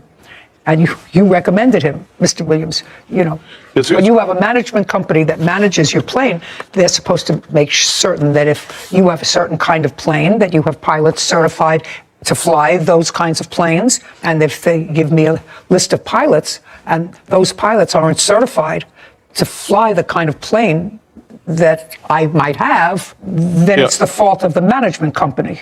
In this case here, the plaintiff and the defendant were working together as far as their payment and the fees they were going to charge. That's okay. They may have been working head to head. I mean, it was Mr. Meyer's fault, but I'm just telling you that Mr. Lee relies on your advice. What business are you in, Mr. Lee?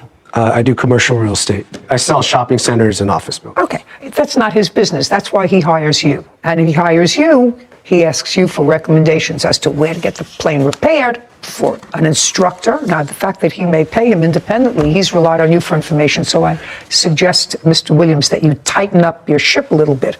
Mr. Meyer, you're responsible to the plaintiff for the damage that you caused his plane. Why did you let your insurance lapse?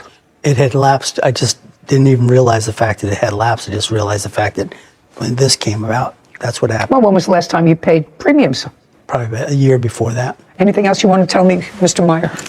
You owe him $10,000. You caused the damage. You have to fix it. Judgment for the plaintiff. We're finished. Thank you. This court is adjourned.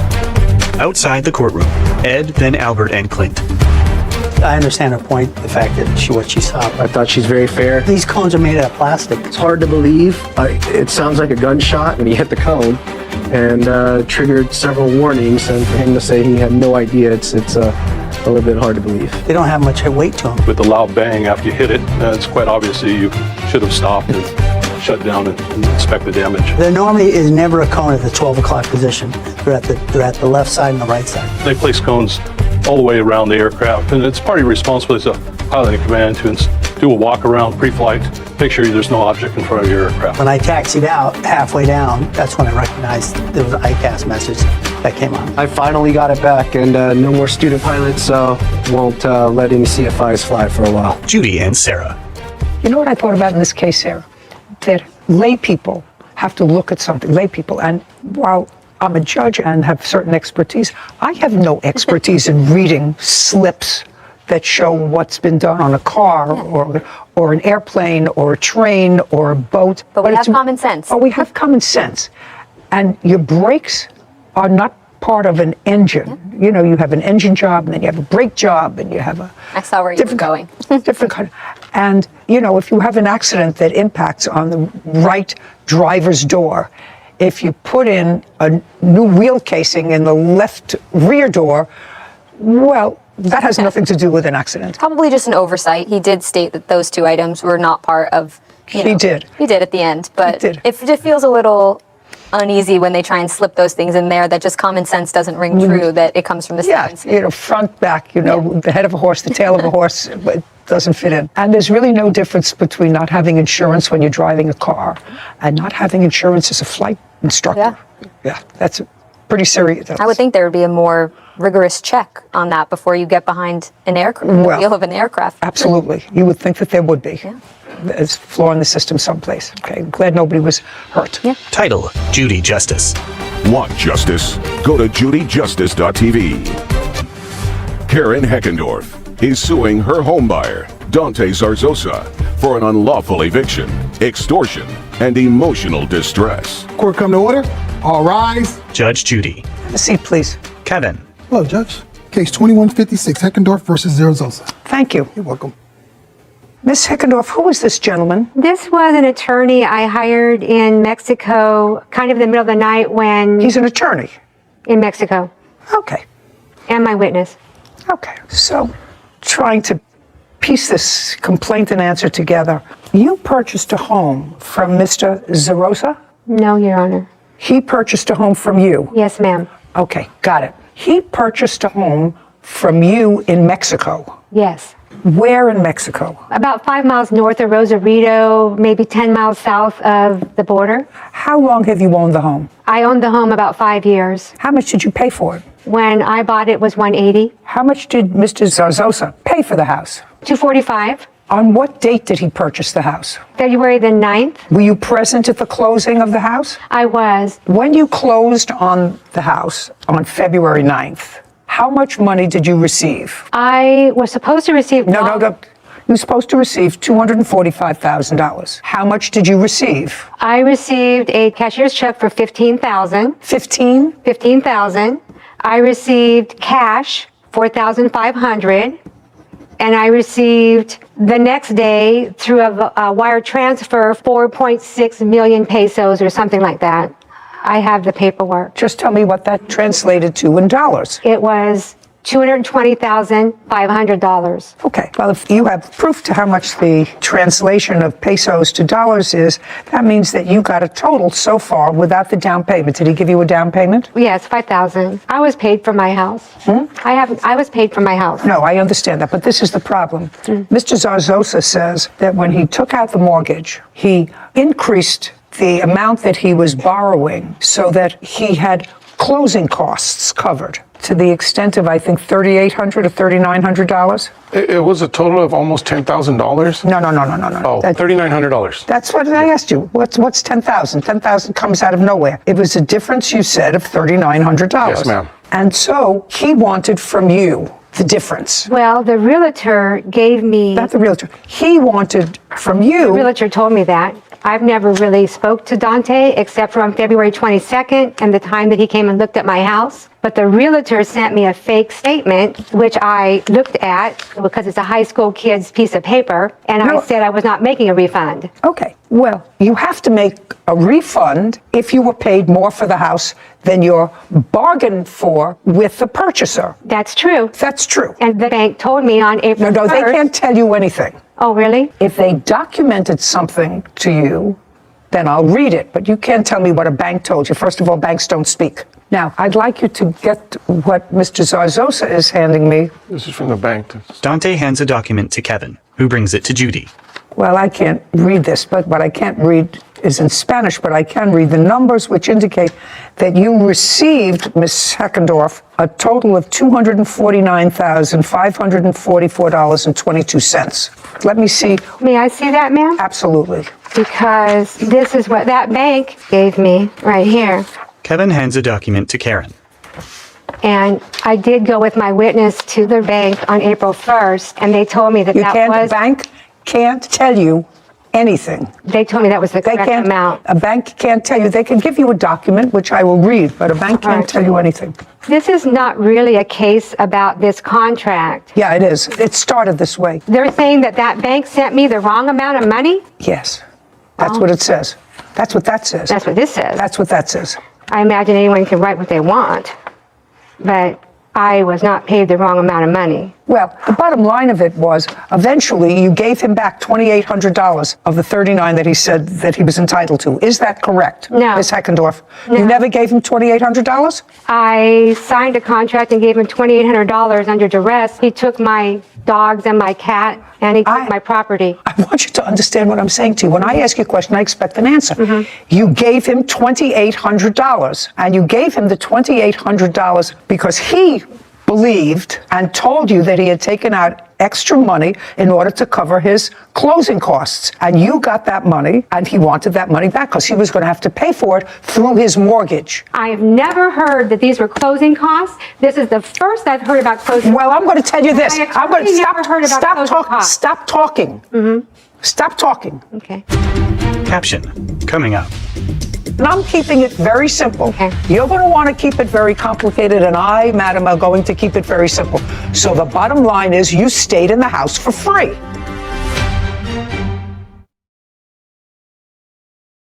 The courthouse. The Judy Justice logo appears.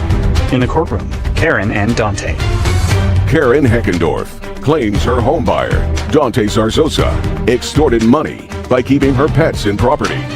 Dante is countersuing for false accusations and lost wages. Good. This is your piece of evidence. Your piece of evidence says that you got $249,544.22. No. That's what it says. No, it doesn't. Okay, that's what it says. You gave him $2,800. He wanted $3,900. You gave him $2,800. What you're suing him for He also is, wanted I'm going to $2,500. dismiss your case. Okay. It's just as easy for me to send you back to Mexico. Once you closed on this house, according to what I looked at, Ms. Heckendorf, you asked if you could stay in the house because your new house wasn't ready to close escrow. Is that correct? That's a yes or a no? Yes. And so you closed the house on February 9th, and he allowed you to stay in the house. When were you supposed to vacate the house? March the 1st, I paid Just $2,000. that's a date, March 1st. And between February 9th and March 1st, how much did you pay him in rent? I gave him the money from the casita. Just a second. Yes. That's an amount between February 9th and March 1st. $2,370. So that was a month's rent. Is that what you received? No, Your Honor. How much did she pay you in rent between February 9th and when she was supposed to vacate March 1st? She would have paid you rent in advance. Nothing. Show me proof that you paid him anything for rent on February 9th.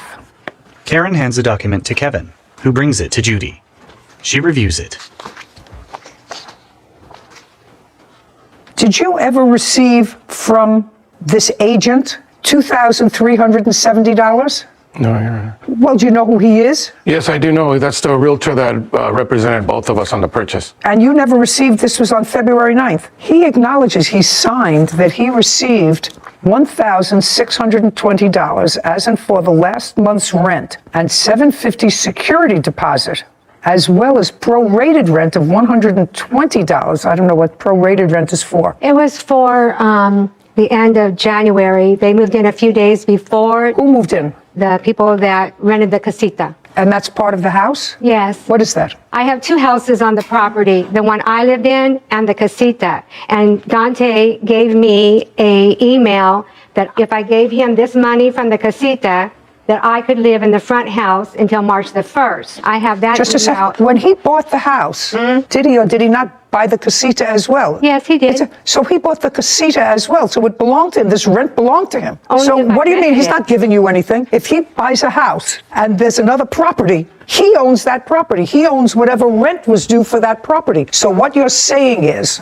let me cut to the chase. What you're saying is, you claim, he said to you, I've just paid you $250,000 for your house, which includes the casita. Your house isn't ready yet to close escrow. I will let you stay in the house free if you let me keep the money from the casita's rent. Yes. Oh, And I have fine. an So that the email. bottom line, don't speak, it doesn't look like you're losing so And- far. I may not be finished with you. And So I hadn't rented you're the speaking, casita. you're trying to speak over me. Well- And I'm keeping it very simple. Okay. You're going to want to keep it very complicated, and I, madam, are going to keep it very simple. So the bottom line is you stayed in the house for free from February 9th or 10th until it was supposed to be until March 1st. That was your understanding. You were staying in his house for free.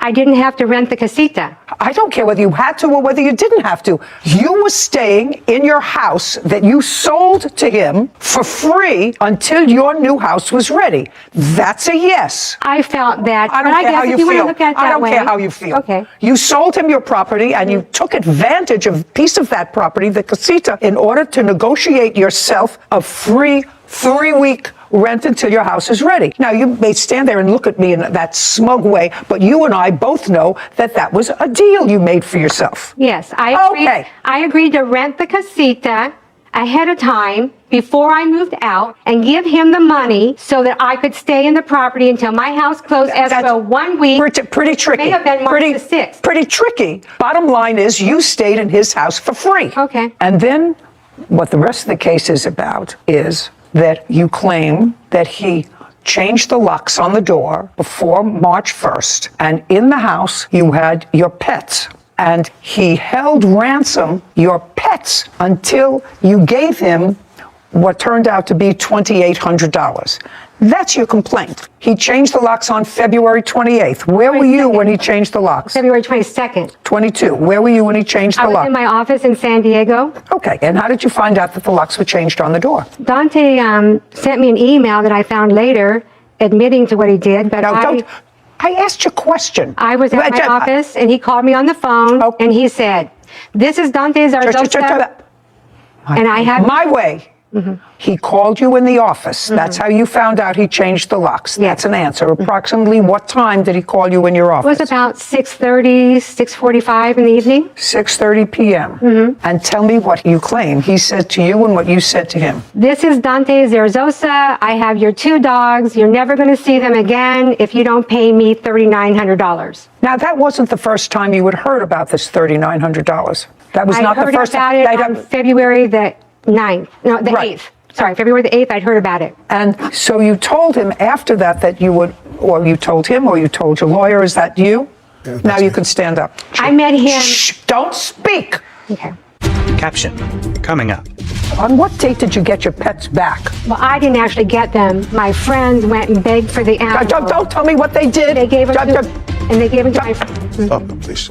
Sit. Karen's lawyer sits. Whitney smirks. A courthouse.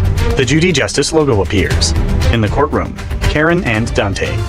Karen Heckendorf has accused her homebuyer, Dante Zarzosa, of extortion by threatening her pets. Dante claims Karen owes him for making false accusations. Your last name, sir, is? Mena, Your Honor. Mena. Mr. Mena, you're an attorney in Mexico? Yes. Okay. Are you a real estate attorney? Yes, civil attorney, real estate as well. You understand what this is about, and you understand if you're a real estate attorney that sometimes people take a mortgage that's beyond what they need in order to cover their closing costs. You understand that? Yeah, absolutely. Okay, it's not an unusual thing. I bought and sold many homes. A lot of people do that. And when were you first made aware of the fact that the defendant was at least claiming that there was an amount that he had incurred debt on by way of a mortgage in excess of what your client in Mexico was supposed to receive in the amount of $3,900? February the 22nd, something like that. 2/22. And when she came to your office, now we no longer have attorney-client privilege, sir, because she's brought you here as a witness, so you're going to testify to every conversation that you have. Yes. You understand that? Absolutely. Okay. She came to your office after she found out that the locks were changed. Actually, I was at home. That was at night. So when for the first time, sir, did you hear about this money that the defendant was claiming that he was owed? Mr. Dante called me. I want you to answer my question. Yes. My question is, when she called you the night of the 22nd at your home, did she tell you at that time or soon thereafter that there was a discrepancy that he was alleging with regard to the closing fees? Not actually, no.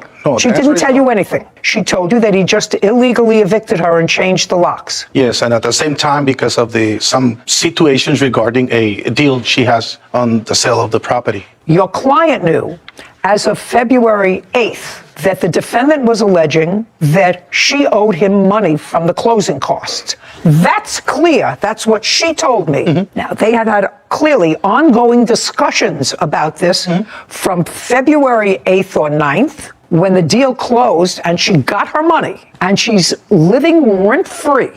So what I want to know, when did she share with you, not that there was an illegal eviction, not that her pets were in the house, when did she share with you that he was claiming that she owed him money? And I'm not excusing self-help. When did she tell you that? Because she knew it at the beginning. She knew it before she called you. I have the communication from Mrs.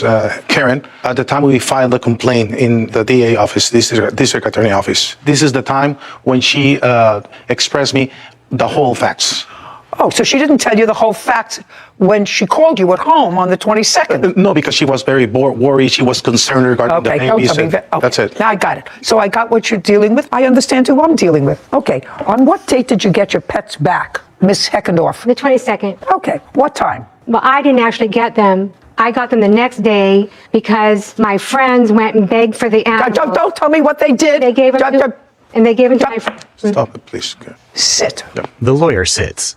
I just asked you when you got your animals back. So you got your animals back on the same day as he changed the locks on the house. They were given to friends. Yes. Is that correct? Yes. So they were returned to you the same day because if they were given to your friends at your direction, your friends were your agents. Yes. Good. Only the dogs. He had my cat the next day.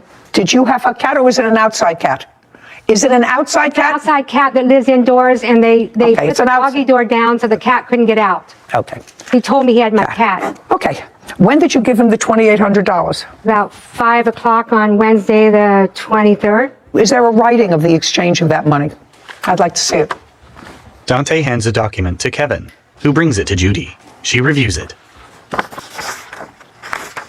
I can't read this. The plaintiff has a translated version. Can I see the translated copy, please? Can I speak? About what? About that paper? Yeah. He was the one that drew it up. He could tell you, Your Honor. No. I want this.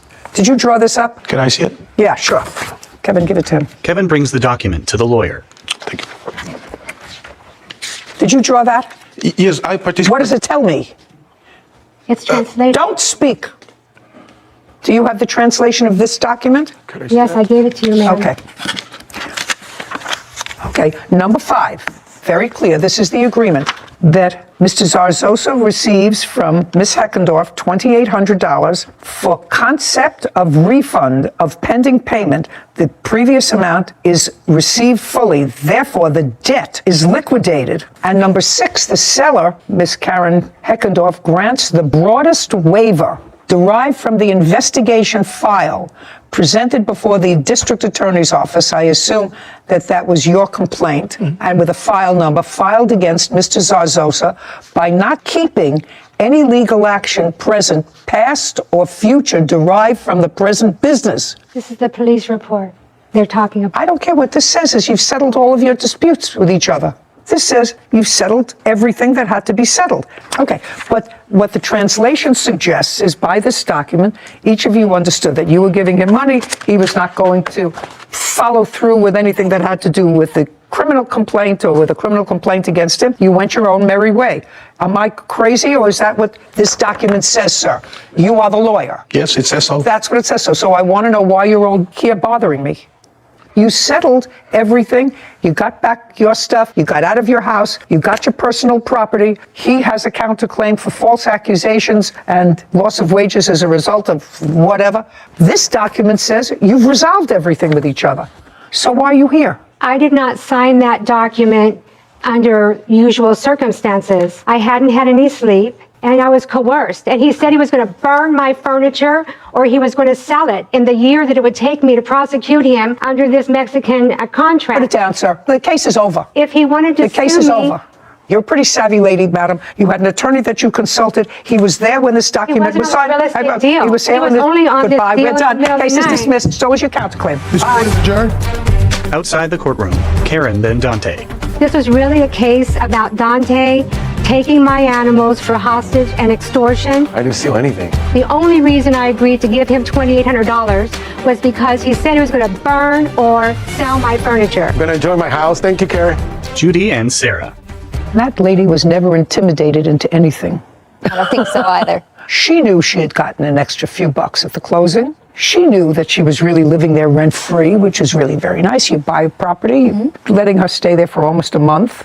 I have little sympathy for him because he resorted to self-help, went to the house, even though he knew she was still there, and changed the locks. But that document clearly indicated that both parties at some point said, okay, enough. I'm getting out of the house. I'm getting my belongings. My pets are back.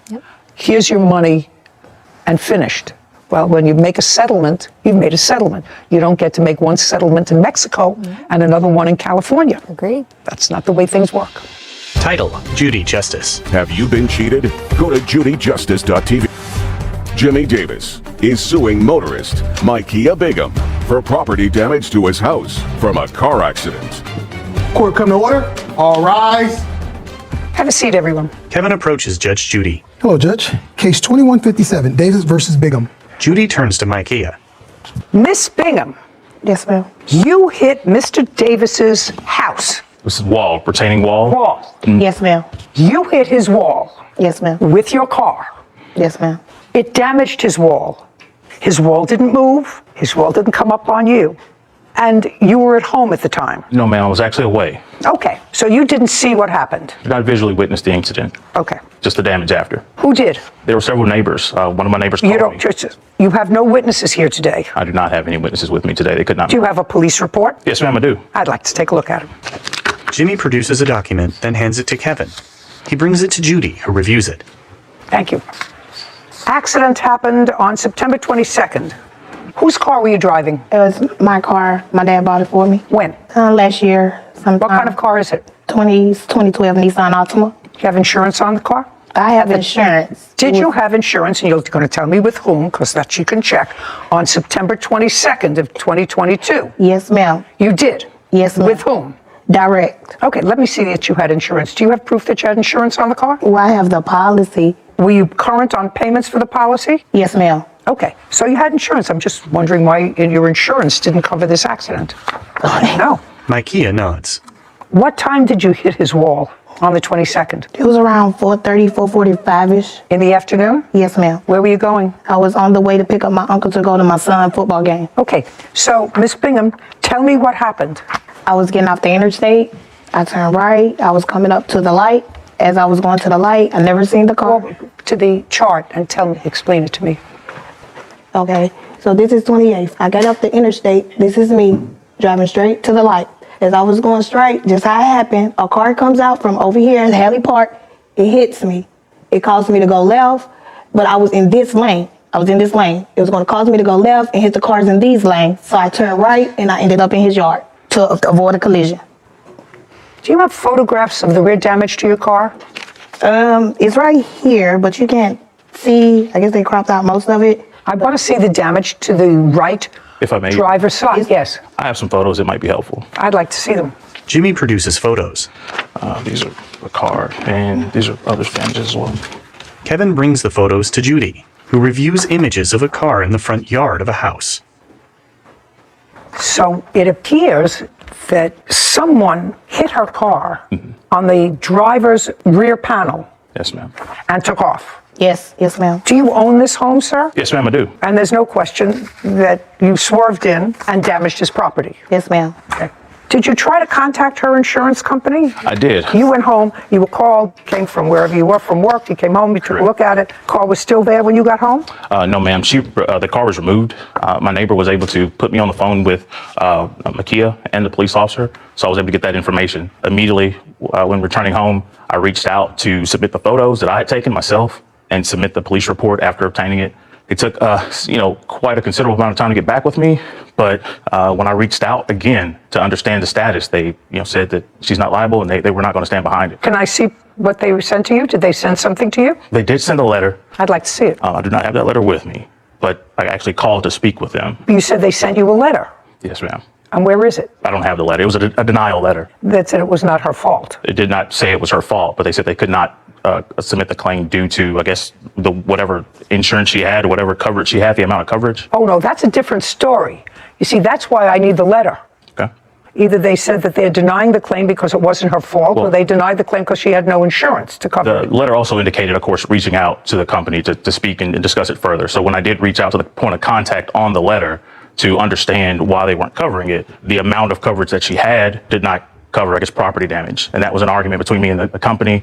And well, how much did it cover? They did not specify. Oh, well, They simply denied it and pushed it away and actually hung up on me. So there's no denying the car's there, right? Yes. No denying the accident. No, I do understand you. Do you have homeowner's insurance? I do have homeowners. Did you put it in through your homeowner's insurance? Consulted homeowners insurance, and they suggested that I work this out, me personally, instead of taking the hit on my homeowner's insurance as a victim of this accident. So I didn't see that necessary. Well, Mr. Davis, I sort of disagree with you, sir. And usually that's not the position I take. But if I am to believe Miss Bingham, and based upon the evidence that you presented to me, it clearly demonstrates that she was hit. Her vehicle was a victim of a hit and run. Her vehicle was hit, which caused this accident. There is no indication anywhere in the police reports that she was speeding, that she went through a light. Based on her own testimony, she swerved in my direction to avoid hitting other cars. Well, wouldn't that be smart? Micaiah shakes her head. Caption coming up. If her insurance didn't cover it, your homeowners will cover it. My homeowners covers that, and that's a penalty for me, and I'm a victim here. So is she. Crossed over. Just a second. So is she. She can't find the other driver.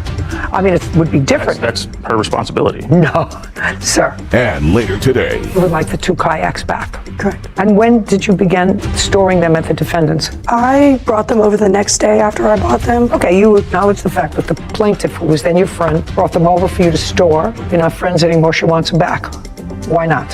A woman shrugs. A courthouse. The Judy Justice logo appears. In the courtroom, Jimmy and Micaiah. Jimmy Davis claims motorist Micaiah Bigham owes for damage to his house after Micaiah crashed into his yard. That sounds smart. She didn't smart. want to hit oncoming traffic coming from the other direction. It was not So oncoming traffic. She was in the same lane with the traffic. if I am to believe her, and your evidence showing that her car was hit in the rear on the driver's side, so I have no reason to doubt her. There was no issue of drugs or alcohol involved. You weren't issued a citation, I assume? No, ma'am. No. Then if her insurance didn't cover it, your homeowners will cover it. Sure. And you should go through your homeowners. My homeowners covers that, and that's a penalty for me, and I'm a victim here. So is she. Crossed over. Just a second. So is she. I understand. If I am to believe her, and I believe her, so is she. I understand. So but what I think you have to do is go through your homeowners, not Miss Bingham. She can't find the other driver. I mean, it would be different. That's her responsibility. No, sir. She is a victim of a hit and run. She has no way, unless it comes out of her pocket, of compensating you.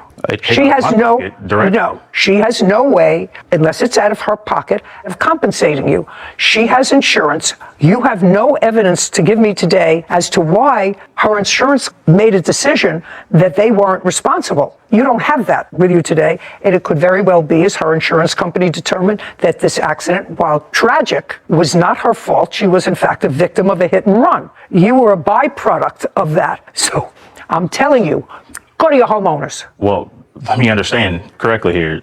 What I'm telling you is use your homeowners. That's what I would do. That's you. I mean, that's a lot of other people would have a different decision. A lot of other people would bring it to small claims court and try to dispute that, and that's what. Well, that's what you're doing, and I'm telling you that you should use your homeowners insurance because that's what it's for. Typically, with car insurance, there's property coverage. You don't have. Sir, I'm not accepting your hearsay. You have to prove your case to me. You see, that's your burden. You have to prove your case. I have now made a decision that the accident was not caused by her. She was not caused by her deciding to swerve into my property. Are you trying to talk over me? Just adding a little extra context to it. It was not caused by substance abuse. It was not caused by speeding. There was no violation given to her. And according to you, she had insurance. So it's up to you to show me why her insurance, no, not her policy, why you were told her insurance didn't cover it. You don't have that here.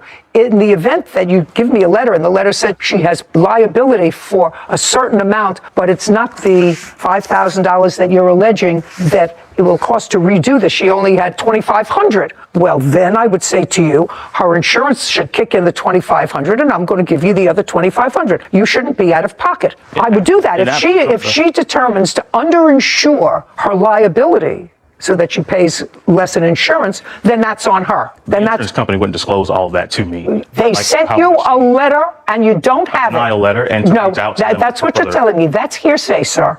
Okay. That's hearsay. It's not hearsay if you bring it in to show it to me. Understood. So what I'm telling you is this is an incident where, in my judgment, you have two innocent people who were both victims of an irresponsible driver. And if her insurance company, for some reason, and I don't know what it is, that's for her to take up with her insurance company. I don't know whether she's underinsured or whether they determined, after looking at the same things that I determined, that the accident wasn't her fault. So you can't tell me what they wrote because you didn't bring that letter. And we're talking about something that you got a month ago. Understood. Okay, good. Then you go through your homeowners because your case is dismissed. We're done. This court is adjourned.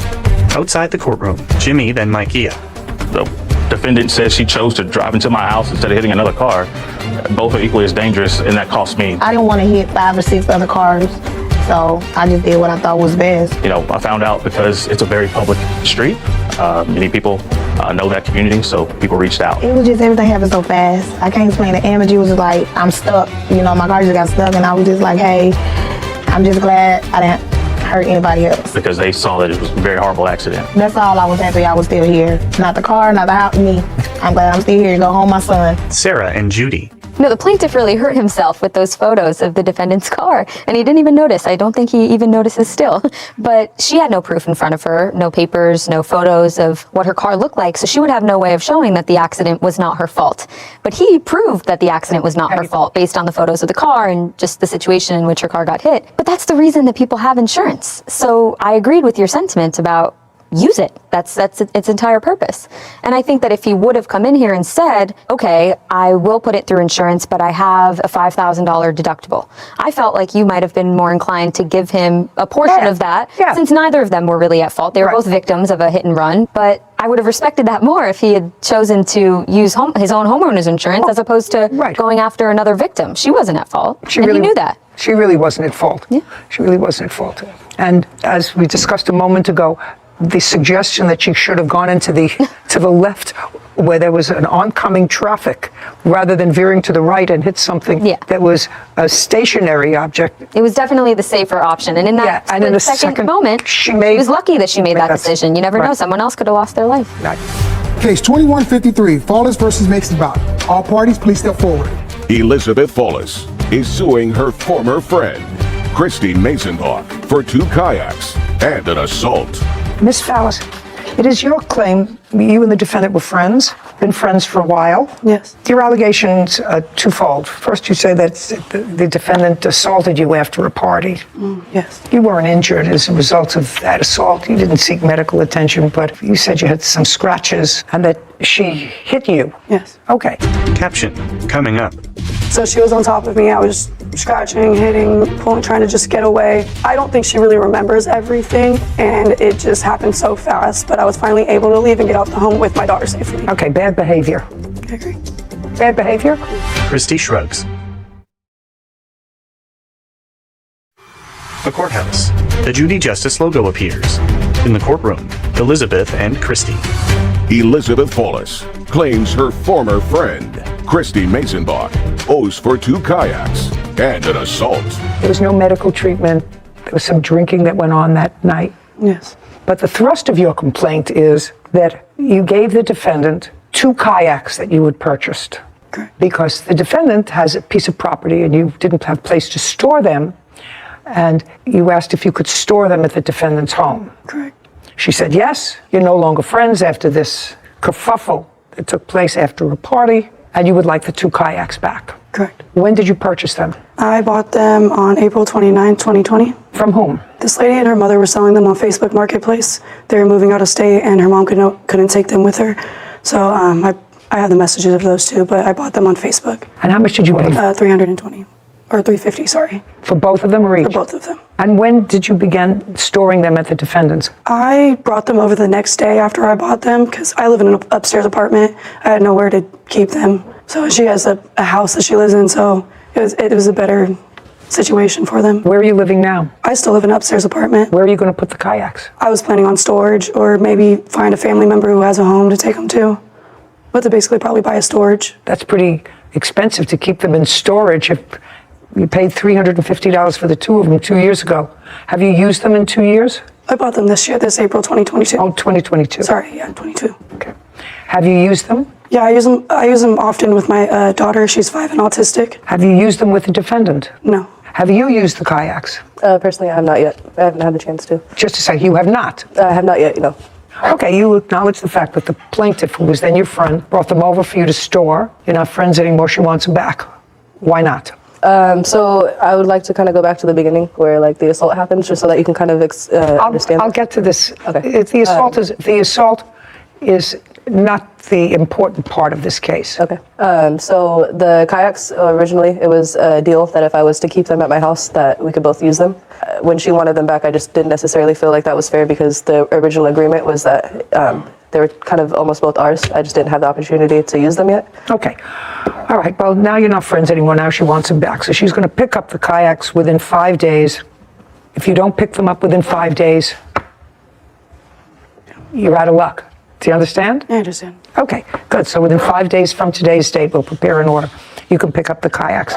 Now, you want to proceed with the assault part of your case? Yes. Okay. Show me pictures of what the injuries were that you sustained. I don't have any photos. I had a different phone at the time. And Just a second, so you don't have any photos. Do you have any medical reports? I don't.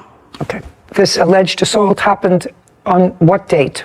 It was August 17th, 2022. Were you both out that night, or were you having a party in a house? So what happened was her girlfriend had cheated on her and they broke up, and she invited me and a couple other friends to the home where we were there. My daughter was also there, where we were hanging out, we were talking, trying to have a good time because she was having such a bad time. And I ended up falling asleep at some point. I went to go sleep with my daughter in the room. Everybody had left maybe around 12 a.m. And she came into the room wanting to talk, wanting someone to be there with her.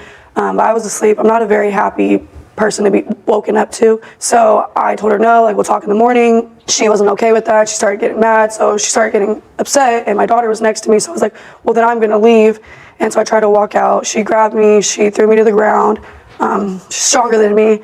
So she was on top of me. I was scratching, hitting, pulling, trying to just get away. My daughter was screaming and crying. She's autistic, so she doesn't really understand what was going on, but she was highly upset. She was screaming no. And I was eventually able to like get up and try to leave.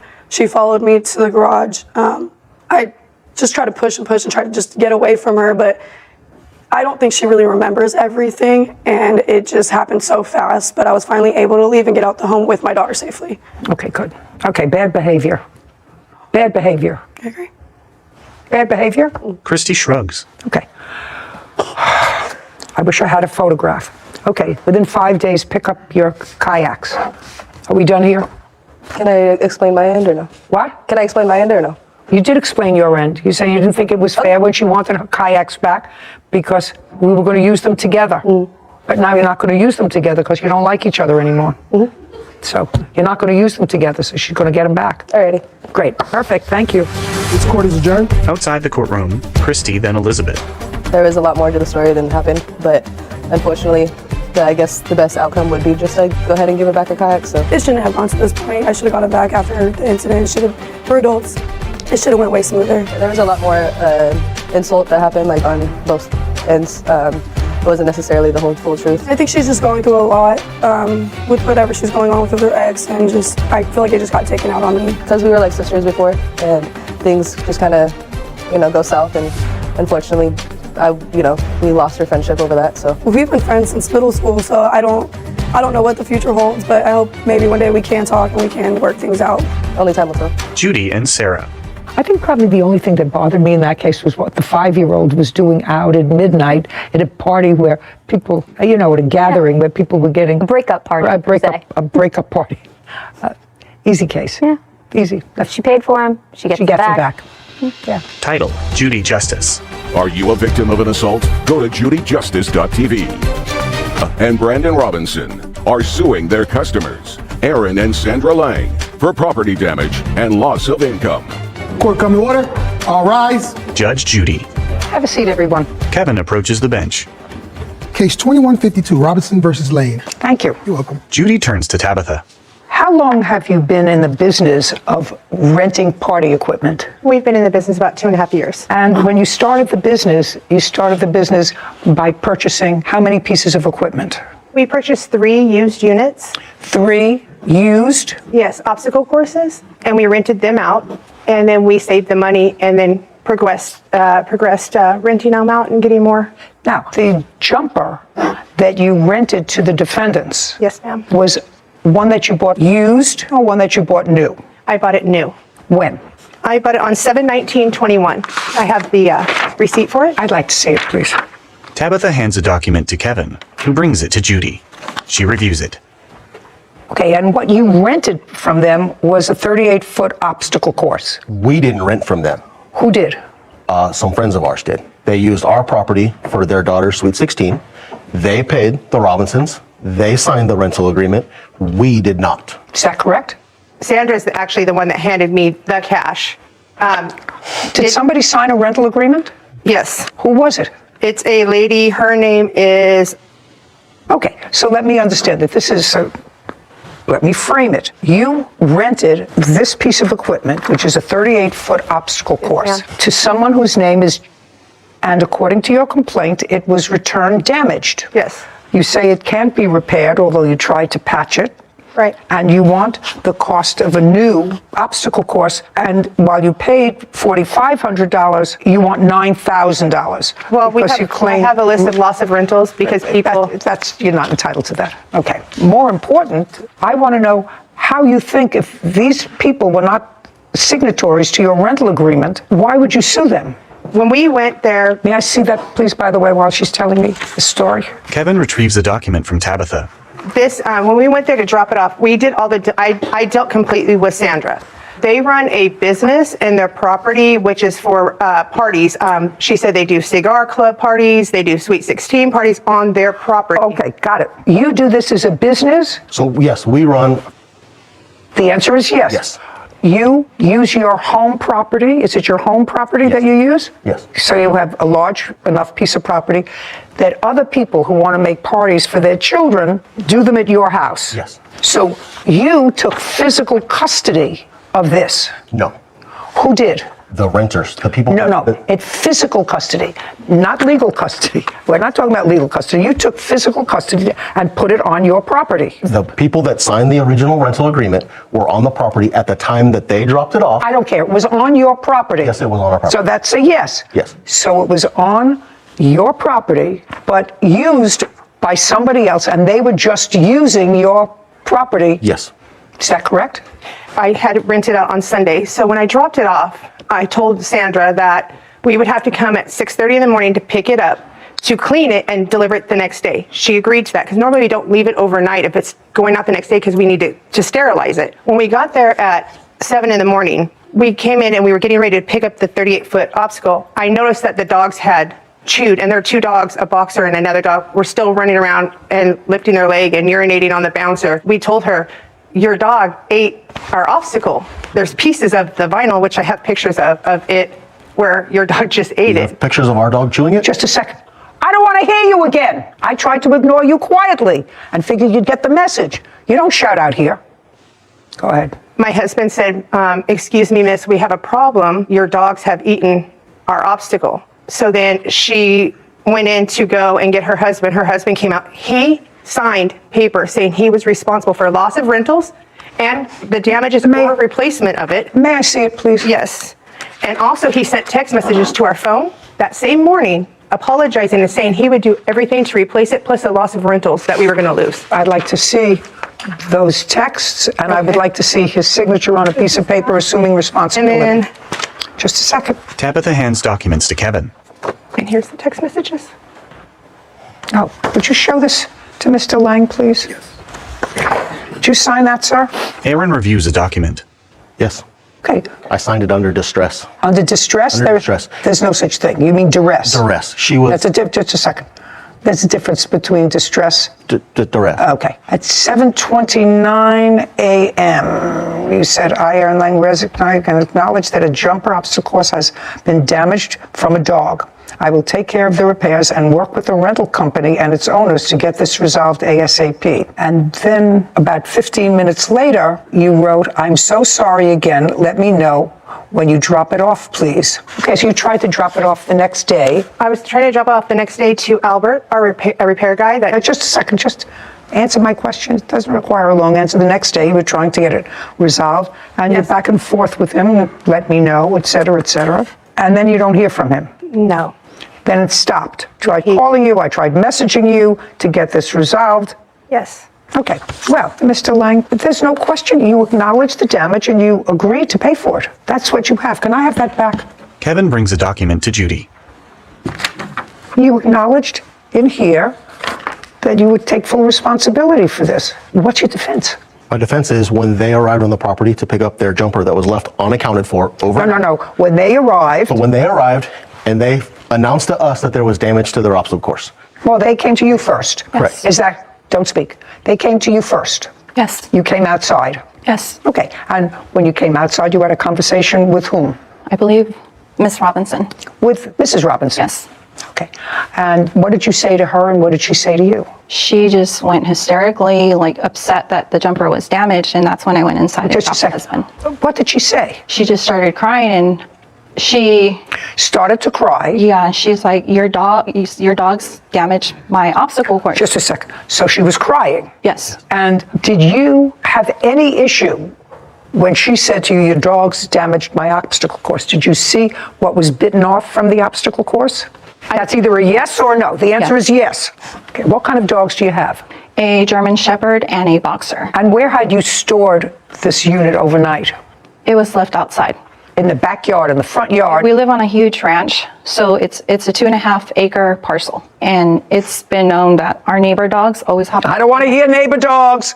I don't want to hear coyotes. I don't want to hear bears. Whitney grins. Caption coming up. My witness, he Just a is the second. repair guy. Stand up, sir. I don't need an explanation of this. I'm not going into the repair jumper business. Thankfully, I have a job, and I'm too old to learn anything new. And later today. You have the phone. I do. To this day, I am still paying for the data for that phone. That's a lie. Just a second. I literally just a second. Cut off your data, let her get her own plan. A courthouse. The Judy Justice logo appears. In the courtroom, Tabitha, Brandon, Aaron, and Sandra. Tabitha and Brandon Robinson claim their customers, Aaron and Sandra Lang, refused to pay the costs of repairs after damaging their jumper house. Okay, now I'm going to get back to you. So now your wife comes in to get you, and you went outside. Yes. And? I go outside. Who else is there? Just my wife and I. So just the two of you? Just the two of us were home. And they were there? And they were there. Both of them? Yes. Okay. And their daughter. Okay, and? I go outside. Miss Robinson is completely hysterical, crying, just out of control in hysterics. Okay. Her husband's yelling, screaming, No, profanity. tell me. Oh, I want you to tell me exactly. No, I want you to tell me exactly. She's crying, and he starts yelling. Yes. Well, you came out and said what to them when you came out? And then I want to hear exactly what was said. I asked to see the damage, for them to show me what was going on, what had happened. They showed me the damage. We both took pictures. Again, No, you both took, just a second. So he composed himself long enough to take pictures. Yes. And you were composed enough to take pictures. Yes. Which you have. Yes. And then what happened? Throughout their screaming. No, I want you to tell me. Now you're taking pictures, and? Brandon is on the phone with their repair guy of some sort. Okay, so he's on the phone. He's composed enough to be on the phone. Now, before he got on the phone with his repair guy, did you discuss with him your responsibility to take care of the damage?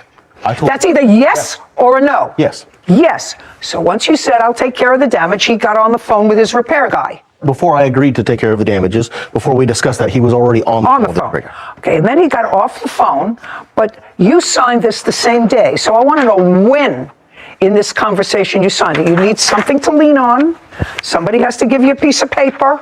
Somebody has to get a pen. I did not fill out that piece of paper. You don't have to. Tabitha is the one that filled out the piece of paper in their vehicle. Who did? Miss Robinson is the one that filled it out in her vehicle. Okay, so just a second. So she got in her vehicle. Crying in hysterics. I don't care. She got in her vehicle, and where was her husband? Outside loading a bouncer. So he was outside. Yes. She went inside her vehicle, and he was busy. Yes. And you live in a house. Yes. And you felt pressured. Yes. You felt as if you were being extorted. Bullied, yes. Did you go inside to call the police? No, I did not. I should have. Yeah, but you didn't. I did not. You went over to the truck where she was hysterical. She wrote out this document, right? Yes. And you signed it. Yes, I did. There we go. Make my life very easy. Did your repair guy try to fix the bouncer? I do have a receipt where we did have it, tried to get it temporary patch where we paid $600 just to make sure we could still rent it out. So that was paid for. This is my repairman. He is my witness. And then also I do have a paper with an estimate of what it would be to repair the obstacle. May I see it, please? After he did this job, which he did on October 4th, from the 3rd to the 4th, did you rent it out? No, we tried to, but I have pictures that I brought of what happens when the air flows through. The patches won't stay. You have to go up inside the bouncer and actually put a patch on the inside and the outside, and it would cost more money. My witness he is the repair guy that can tell you. What you're telling me is that your witness prepared this estimate of what it would cost to repair the jumper. Yes. Stand up, sir. I don't need an explanation of this. I'm not going into the repair jumper business. Thankfully, I have a job, and I'm too old to learn anything new. Did you prepare this estimate to fix the jumper? Yes, ma'am. That is the full estimate to repair it properly. To do it properly? Yes. Okay. The first one was the temporary repair. Listen, I got it. I'm a fast learner, and anybody who watches this program better learn to think fast too, because I have a lot of things to do today. So you prepare this. So for $2,500, in addition to the $600, did they pay you the $600? So in addition to the $600, so in total, $3,100 would fix the jumper. Correct. Great. That's what you agreed to pay, sir. You agreed to do the repairs on the jumper. Now, you want a new jumper. You're not going to get a new jumper. You're not going to get damages for lost income. He's going to fix the jumper. How long is it going to take you? Roughly about 2 days. 2 days. Piece of cake. $3,100. Judgment for the plaintiff. We're done. This court is adjourned. I don't owe them anything. I didn't rent the bouncer I'm just happy that we're going to have our bouncer repaired. because they're money hungry. They're looking for a payday. The truth always comes out, and what's right is what's right. Sarah. So initially, after reading the papers, I thought the plaintiffs, while perfectly matched in their tops, were suing the wrong people because these people didn't sign the rental agreement. So any damage or any agreement to pay damage, I was with you from the beginning that these are the wrong people. It came out that they had a little bit more involvement, the defendant, than they wanted. They agreed to pay. Exactly. He knew he did the wrong thing. He probably saw his dog destroy the jumper from the kitchen window and felt bad and knew that it was his responsibility. I don't think that they deserve $9,000 for a brand new jumper. But they deserve to get it fixed and to keep making money off of it. Right. Case 2178, Glad versus Sawbird. All parties, please come forward. Serenity Glad is suing her ex-girlfriend, Jennifer Sauber, for unpaid loans. Ms. Glad, if my memory is correct, you are suing the defendant for a series of small loans that you claim she owes you for, and those loans were created, according to you, during a period of time that you and the defendant were either involved in a relationship and or engaged. Yes. How long do you know each other? We've known each other since May of 2021. And there came a time when the defendant came to live with you, or you went to live with the defendant? I moved to Colorado to live with her. And when was that? That was in May of 2022. When you moved in with her into Colorado, were you working? Not at the time, no. What kind of work did you do in Colorado? I was unemployed. How'd you support yourself? A friend of the family helped me out due to my disabilities. Who pays your rent? The friend of the family. Do you own a car? I did. Do you now? No. Are you working now? Not at the moment, no. Prior to that? I was out in Colorado. Working? Yes. For whom? It was a local coffee shop. Okay.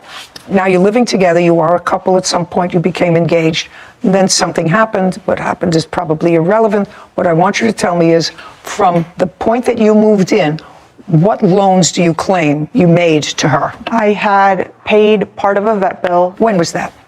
That was at the end of May. I have the invoices here. And what makes that a loan?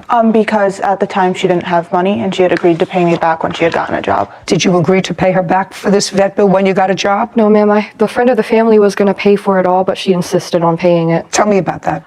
So in the vet office, I was messaging the friend of the family, and he was willing to pay it in full. And she was like, no, I'm going to pay for it. You need to quit asking him for money. I was like, he is the person that supports me right now. We do not have the money, so he's going to help us. She said that she would pay for half of it, I believe it was. For half? For half. Okay. So it was like $100. How much was it? $170. Let's keep moving on. Caption, coming up. I've been paying my dad on my phone and she keeps turning it off. Just a second. I can't help you with that. I understand. You know, I'm not one of those, what do they call them, geniuses? Genius boy. Yeah, I'm not a genius person. Not with phones anyway. Whitney smirks. A courthouse. The Judy Justice logo appears. In the courtroom, Serenity and Jennifer. Serenity Glad claims her ex-girlfriend, Jennifer Sauber, refuses to pay back loans given to her during their engagement. Now, what other loans do you think she owes you for? I had bought her tires for her car. When? That was on June 17th, I believe. Were you using the car? I was using the car. Okay. For how long were you using the car? About 2 months. And what were you using the car for? Getting to work. So at that point, it was as much your vehicle as it was hers, because she wasn't working. So you took the car to work. Yes. And the car needed tires. Yes. And? So I ended up paying for them just for safety reasons, given that. Well, it's your safety. You were driving it. That's true. Yes. Let's move on. Next loan. On top of that, I had to pay for vet insurance for her dog. She didn't have to. Just a second. Sorry. And then even after I had left Colorado, she asked me to leave her dog on the plan and just pay me. You have your own animals? No. No. So after you left Colorado, when you were no longer a couple, did you request that she continue to pay for the vet insurance? That's either a yes or a no. I don't remember. Well, she says you did. How many months did you pay after you left Colorado? Show me. After you left her, you were no longer a couple. How many months did you pay? I had ended up paying just the months?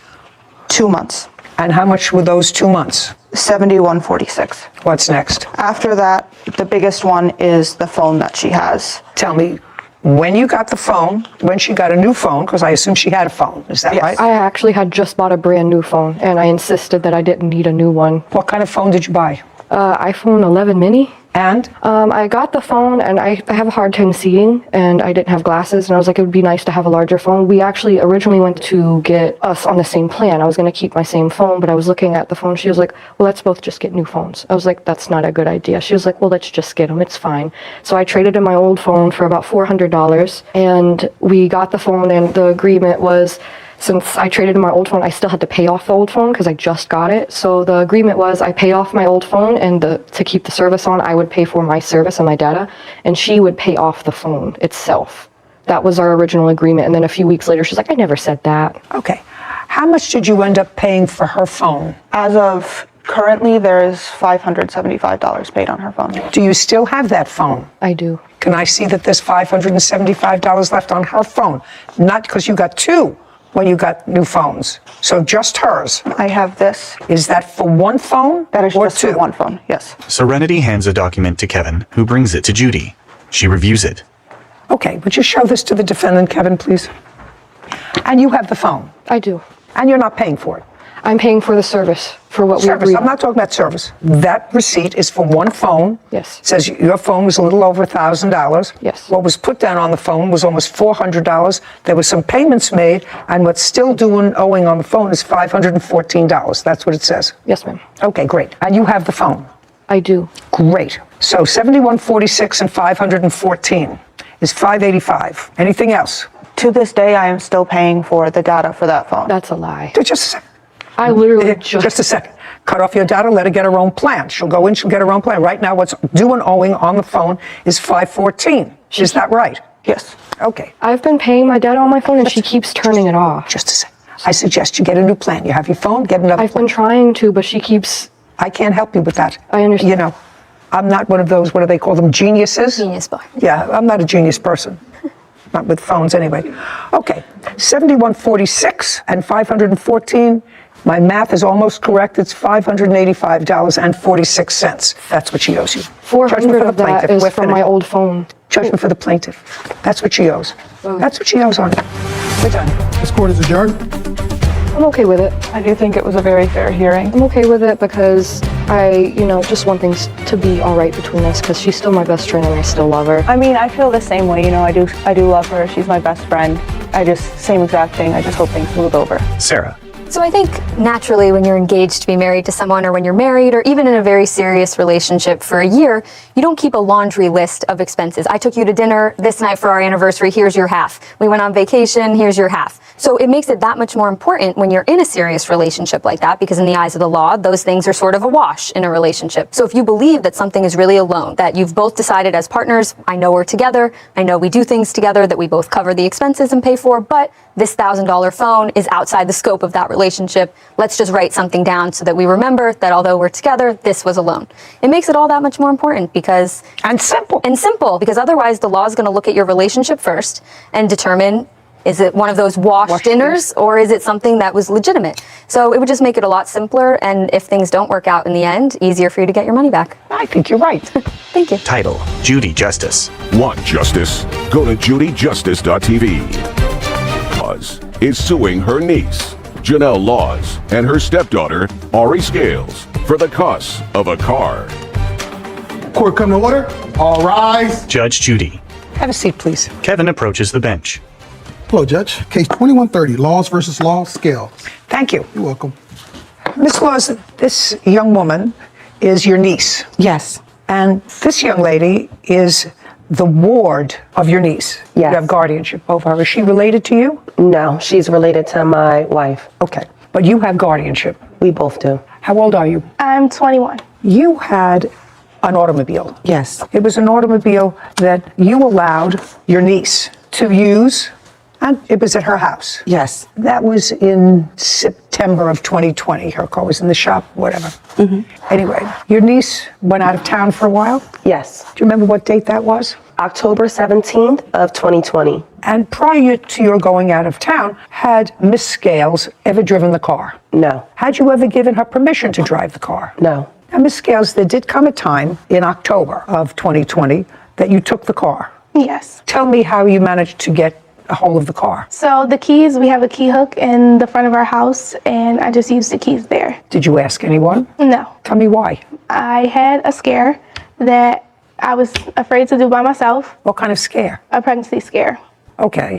So you took the car to go where? To who I was dating at the time. What time of the day did you take the car? Between the times of 4 and 6 p.m. And at what time did you have an accident with the car? I would say between 7 and 8 p.m. Had you already seen the boyfriend? No. Where were you between 7 and 8? Where were you Driving. going? Driving to who? To the boyfriend. Oh, so it takes a while to get there? Yes. How long? About an hour. In any event, you had an accident. Yes. The car was totaled. You had insurance? Yes. And had you told your niece that you had insurance on the car? Yes. Okay, because she says that you had told her you had insurance on the car and you had a loan on the car. There was a note. That's correct. So when she borrowed the car, she knew it was insured. Did you also tell her that you had the gap insurance? Yes. And what year, make, and model of car was it? A 2015 Mitsubishi Mirage. Did you buy it new or used? Brand new. And how long was the loan on the car? 6 or 7 years. I think it was 6. So by 2020, you had paid up most of the car. Yes. What was the balance left on the car? I'm not exactly sure the exact balance that was left on the car. Okay. How much did you pay for the car? I paid $17,000. That's what it was financed at. So that's not with the finance charges. Okay. So you paid 17. How much of a down payment did you put down? I didn't put any money down on it. So in 5 years between 2015 and 2017, you paid off about 80% of the car. Yes. What's the car worth now? Based on 75,000 miles in good condition, I'm seeing between 5,500 and 7,500. Okay. Now, after the accident, you put in a claim through your insurance. Yes. And your insurance covered how much? The insurance paid out $7,379. They wrote a check to the bank? Yes, ma'am. And can I see the paperwork on that, please? Yes, ma'am. Because what you're suing for now is another $8,496. Jennifer hands a document to Kevin, who brings it to Judy. Okay, so your insurance also paid on the other car that you had the accident with. You had an accident with a Ford Focus? Yes. Okay, so they paid $2,900 on that, and they paid you $7,379. Yes, ma'am. And show me what the note balance was on the car at the time that they paid this out, which would have been sometime in 2020 or maybe 21. You want the balance after they paid out or before they paid out? Both. Okay. This is after they paid out. And before. I don't have a copy of what it was owed on before the accident. Oh, I need a whole payout because what your niece says is that they paid you the value of the car, which clearly it was the value of the car because the value of the car, according to Sarah, is between $5,000 and $7,000. They paid you $7,379, which clearly covered a substantial part of your note.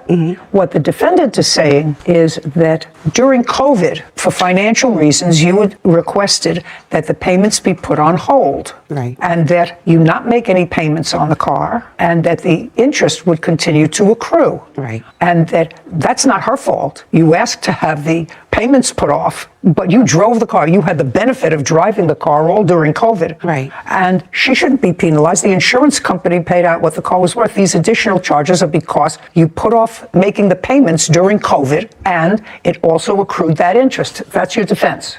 Am I right? Yes. That I have to see. Okay. I don't want to hear it.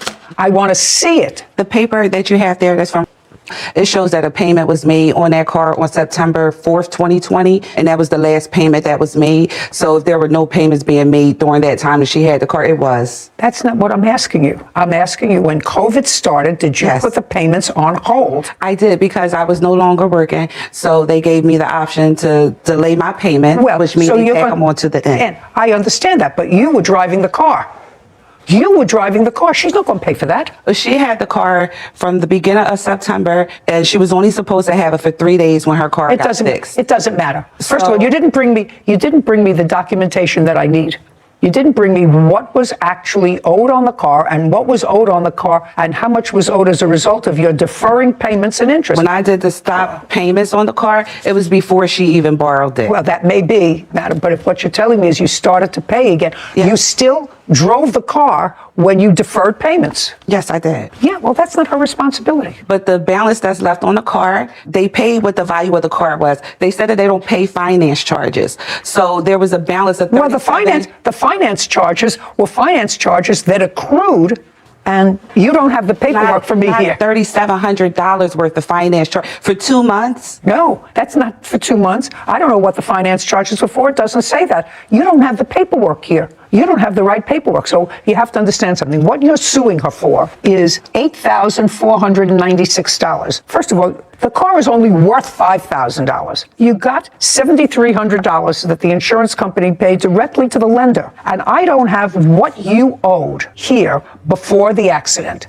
I don't have that, and the payments that you deferred. If you deferred payments prior to that time, that's your responsibility. But I only deferred payments for 3 months. That's not going to Just a amount second. to $3,700. I have no idea. You should have brought the paperwork. This is not that paperwork. So I'm out of a whole car. Like, I've invested almost $10,000 into this car. I let her use the car, and that's what your insurance for. And now I'm just not out only the $3,700. Now it's been late charges and other charges on that, and now it's $6,000 that's on my credit. You deferred the payments. I can't tell how many months you deferred the payments. You said maybe I deferred 3 payments. I don't know. You didn't bring me the paperwork. I deferred. You can't tell me. Caption coming up. If she would have never had the car, then I would have been responsible totally to pay all of that amount.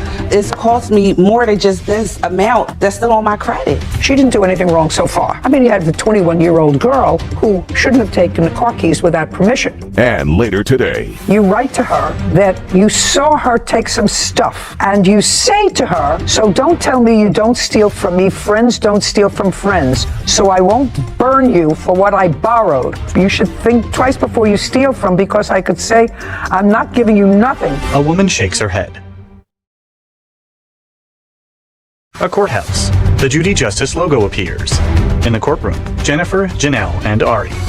Jennifer Laws claims her niece, Janelle Laws, and her stepdaughter, Ari Scales, owe the balance on her car after Ari totaled it in an accident. She says you deferred the payments. That was the reason for these overages, which I can understand, because otherwise the insurance company, and if you had gap insurance, which you say you did, would have paid any gap between the loan. My gap insurance was only until a certain amount of time, and then after that, the gap insurance only pays a certain amount. I don't know any of that. What I need from you, you didn't bring. You brought only what was necessary to put forth your position.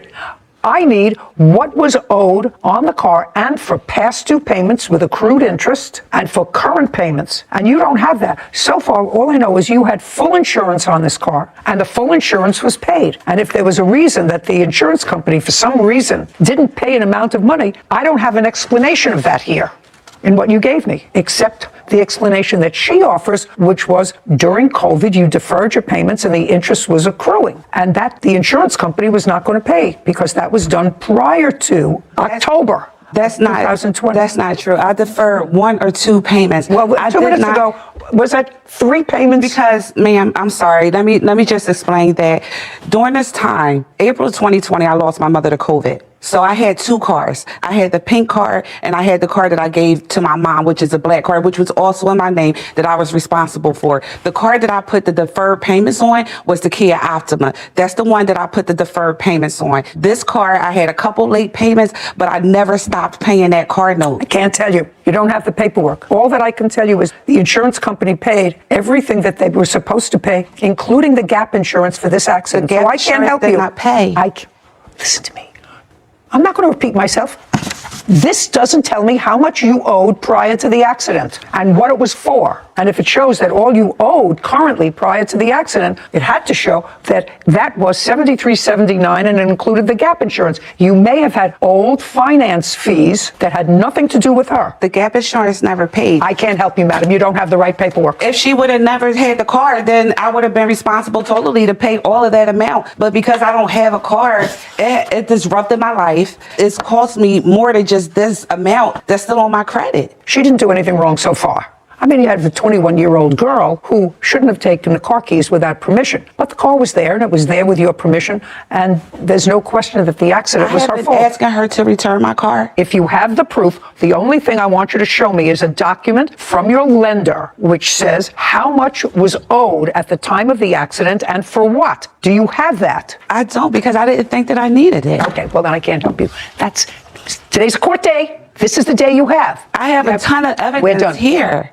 Madam, you don't have the evidence that I need. Your request for $9,000 for a $5,000 car in which you've already been paid $7,300 is ridiculous. So all I have to see is how much was deferred and the interest on the accrued that you deferred while you were using the car before she had it for this 5 or 6 weeks that she had it in September. If you have that, I'll look at it. If you don't have it, I'm not interested. Do you have the paperwork that you have? Well, then I'm going to give it back to you, and you're going to show me where it shows here in October of 2020 how much you owed on the car and how much were past payments and finance charges based on the last payments. Jennifer reviews the documents. You understand what you gave me? If I can make this as simple as possible for you, if you never loaned her the car, if you had the car for that 5-week period and you had an accident with the car during that 5-week period, you would be in the exact same position you are now. The company would have paid off what they paid and would not have paid off what you still owe them because you deferred payments. It doesn't matter who was driving the car. And I do understand okay, that. good. And I'm glad you understand. I'm glad you understand that. My car. I'm glad you understand that. Your case is dismissed. We're done. This court is adjourned. Outside the courtroom, Jennifer, then Ari and Janelle. She needed to borrow my car. It was just a bad accident. It was just me, young, got into an accident. So I thought that I was helping her. You know, so when this balance is due, I'm the one that's out. The car hit me and ran the light and it hit me. You know, I'm the one that's suffering. I'm the one that gotta pay all of that money. I'm fine. So I don't think that it was fair at all. Judy and Sarah. So for a period of time, let's say 6 or 7 months, her numbers kept changing. First it was 3 months she didn't pay, and then it was 1 or 2 months that she didn't say, and she may have been late a little bit. Well, the insurance company's not going to give you credit for that. And it didn't look to me, based on the papers, that there was any animus between the parties until just right now. Today.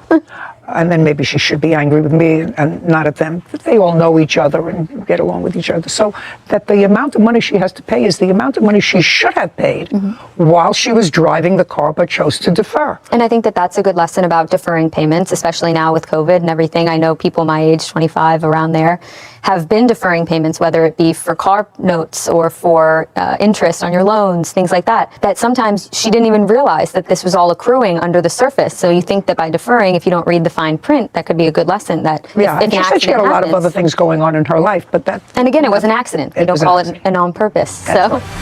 Case 2133, Morrissey versus Comer. All parties, please come forward. Tabitha Morrissey is suing her former friend, Tina Comer, for an unpaid loan and personal belongings.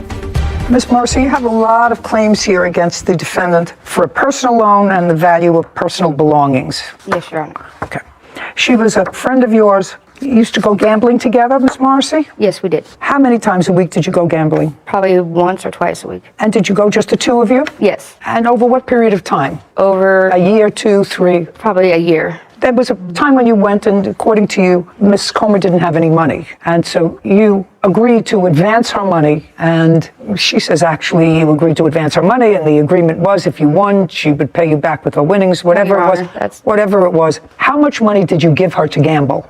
I loaned her $230 with the agreement that she would pay me an extra $200 because she was going to get her mother's inheritance. Okay. On what date? April 28, 2022. Okay. And you went gambling with her? No. She came by and we were going to go meet at the casino, but I didn't really want to do it because I have a boyfriend that doesn't Just a second. I don't need a whole story. Okay. All right. Sorry. So she went to the casino without me, and then she came by my house after that and told me that she spent her boyfriend's money at the casino, and so that she was supposed to use it at the store. And so I gave her the money to cover that, and that's when we made that agreement. You gave her the money to cover that because she asked you for it? Yes. And she agreed to pay you back? Yes. Okay. Caption, coming up.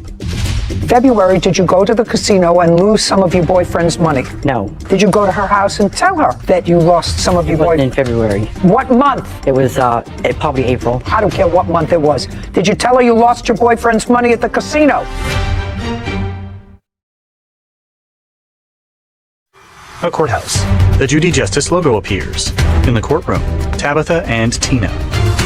Tabitha Morrissey claims her former friend, Tina Comer, owes for an unpaid loan and personal belongings. Judy. Go. No, it was in February. February. I won a jackpot. Just a second. February, did you go to the casino and lose some of your boyfriend's money? No. Okay. Did you go to her house and tell her that you lost some of your boyfriend's? In February. What month? It was probably April. I don't care what month it was. Did you tell her you lost your boyfriend's money at the casino? $30 of it. Judy glares at Tina. Okay. But in February, I won a jackpot, and I didn't have my license with me because I lost my wallet, and they told me I have to come back with my license to get it. I don't want to hear you. Sorry. So I asked Tabitha if she would take me back up to get my jackpot money, and I would pay her the money that I owe her, plus give her $60 for gas. And that's when I paid her the money back. And then her boyfriend also, some guy that she brought out there with us, asked if he can borrow some money because he said Tabitha said she'll pay me back. So I gave him $100 too. When you came back and told her that you had lost some of your boyfriend's money, according to you, it was $30, not $230. $30. I already paid her the two something when she took me to Cass Creek in February. Oh, that was before. Yeah, that's why I didn't owe her no money. But I paid her back in February. The money that I did owe her. I got proof of it too. I'd like to see it. And I got proof that, okay. Take it out. I'll see whatever proof you have over this long. Okay, yes. Tabitha and Tina both search through piles of documents. Come on, let's go. Okay, well, here's where I won the money. Proof. I also got proof of her saying that when she still owed me the money back in May. I got proof of that too. Casino check. I'm not interested in this. That's where I won the money. I don't care. And the other one shows when I had to go back and pick it up. I don't care about that either. And then... Shh. April 28th. I can loan you some. That's in April. Yeah, I said April 28th. So that's when she asks for some money. Yes. And that was the $230? Yes. I'd like to see what you have. This is... That's April. That's not February. No. That's in June when she told me what she owed me in cash-wise. Okay. So on June 11th, Ms. Comer, you write to her that you saw her take some stuff. Yes. Some beads, or friends took beads that belonged to you. And you say to her, so don't tell me you don't steal from me. Friends don't steal from friends. So I won't burn you for what I borrowed, which is $230. But I decided I will not give you the other $200. So I'm just not going to give you the extra. That's what it's going to cost you for stealing from me. You should think twice before you steal from, because I could say, I'm not giving you nothing. So I'm only taking back what I was going to give you. We had to sign some more papers, so I should get it any day, and I will text you when I get it. I'm also missing a half box of sunglasses, and that girl is going to get it. She lied saying the hair clippers were hers. I don't care about all that. Okay, I'm going to deal with this loan of $230, and it's clear from your statement, Ms. Comer, although it's usurious interest, and I'm not going to grant you that other $200 because it's outrageous. She's giving you 100% interest on the $230, but you are entitled to your $230 back. But okay, because that she was an acknowledges. agreement, though. Just a second. She acknowledges the debt on June 11th. Now, what about the personal belongings that you say? And don't give me a lot of nonsense. I'm not listening to a lot of nonsense. Okay, yes. She came to me and said she wanted to do a yard sale, so we were going to do it in May. Okay, you were supposed to do a yard sale. Yes. It worked for a week. It didn't work the next week. What items do you say she has of yours? She has jewelry of mine. I'm not listening to jewelry. Show me the insurance receipts for jewelry. Come on. Let's go. What does she have show of you yours? the pictures of her yard sale that does have my stuff in it. Well, what did she end up with your stuff for? You were there at the yard sale. I didn't have a car, so she came and picked me up and took me to my storage to go get my yard sale stuff to take over to her house to do it in the yard sale. She was supposed to contact me and come get me when she was getting ready to do the yard sale. I stayed the night at her house and we were setting up all night long because it was a really big yard sale. It was more like a flea market type thing. And she never contacted me after dropping me back off at home, and she said that my box of jewelry fell out of my stuff when she was loading it up because she fell. So when she got home that night after dropping me off, she said it was in the driveway. You have that in text That was my message? personal belongings. You have it? Yes. I'd like Yes, to see I do. it. Okay, hold on. Thank you. Tabitha hands the document to Kevin, who brings it to Judy. She reviews a text message. So this looks like a lot of cheap plastic crystals. No, my wedding ring was in that box. I had my box of jewelry with me to go through when I stayed the night at her house, and I was taking out the other jewelry, and the box that was coming with me home, she was loading it up and she said it fell out of her car. So I don't see how it fell out, but she said it did. So when she got there that night, she said she'd seen it in her driveway. So, I mean, that had my wedding ring in it. And I was in the middle of getting the divorce, but it still means something to me. $230. Judgment for the plaintiff. We're done here. Thank you. This court is adjourned. Outside the courtroom, Tina, then Tabitha. Everything she said was a lie about the money, about all her stuff. Everything was a lie. Because she just doesn't want to pay me my money. She just wants to get money out of me. Because I won 2 jackpots and I got my mother's inheritance. It hurts very much. She's done. I don't even care to see her. Judy and Sarah. That was really very simple when you discarded this garage sale and crystal beads listed as some of the items in the text message that were their boyfriends. Tweezers. When you got rid of that, it was actually pretty simple. Cash loan, $230. Cash loan, $230 that she acknowledged in June.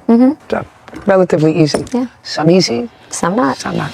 Title, Judy Justice. Want justice? Go to judyjustice.tv. Is suing his former landlords, Diana and Donald Back, for an illegal eviction, security deposits, and an assault. Court come to order. All rise. Have a seat, please. Kevin. Hello, Judge. Case 2085, Schumann versus Back. Thank you. You're welcome. Mr. Schumann, Yes, Your Honor. I assume this is your wife? My girlfriend. Girlfriend. And my son, Blake. And your girlfriend is here just for moral support? She wasn't living with you in the house? She wasn't living with me, no, but she was I was a witness. Sit. a part of it. Sit down. Big part of it. She was not living at the house? No. Just you and your son? Yes. And you were tenants of Mr. and Mrs. Back for how long? I think it was 6 years. Starting when? And then I signed the lease. August 2016. Don't help him. Okay. Yeah, 8/1/16. And which unit do you rent? Because they also live in the house. Yeah, it's 3 floors. I have the middle, and the top is just a little loft. Comes with a little loft. And did you move in there with your son? No, in the beginning, no. He wasn't with me. Was it just you? It was just me. And when did he move in?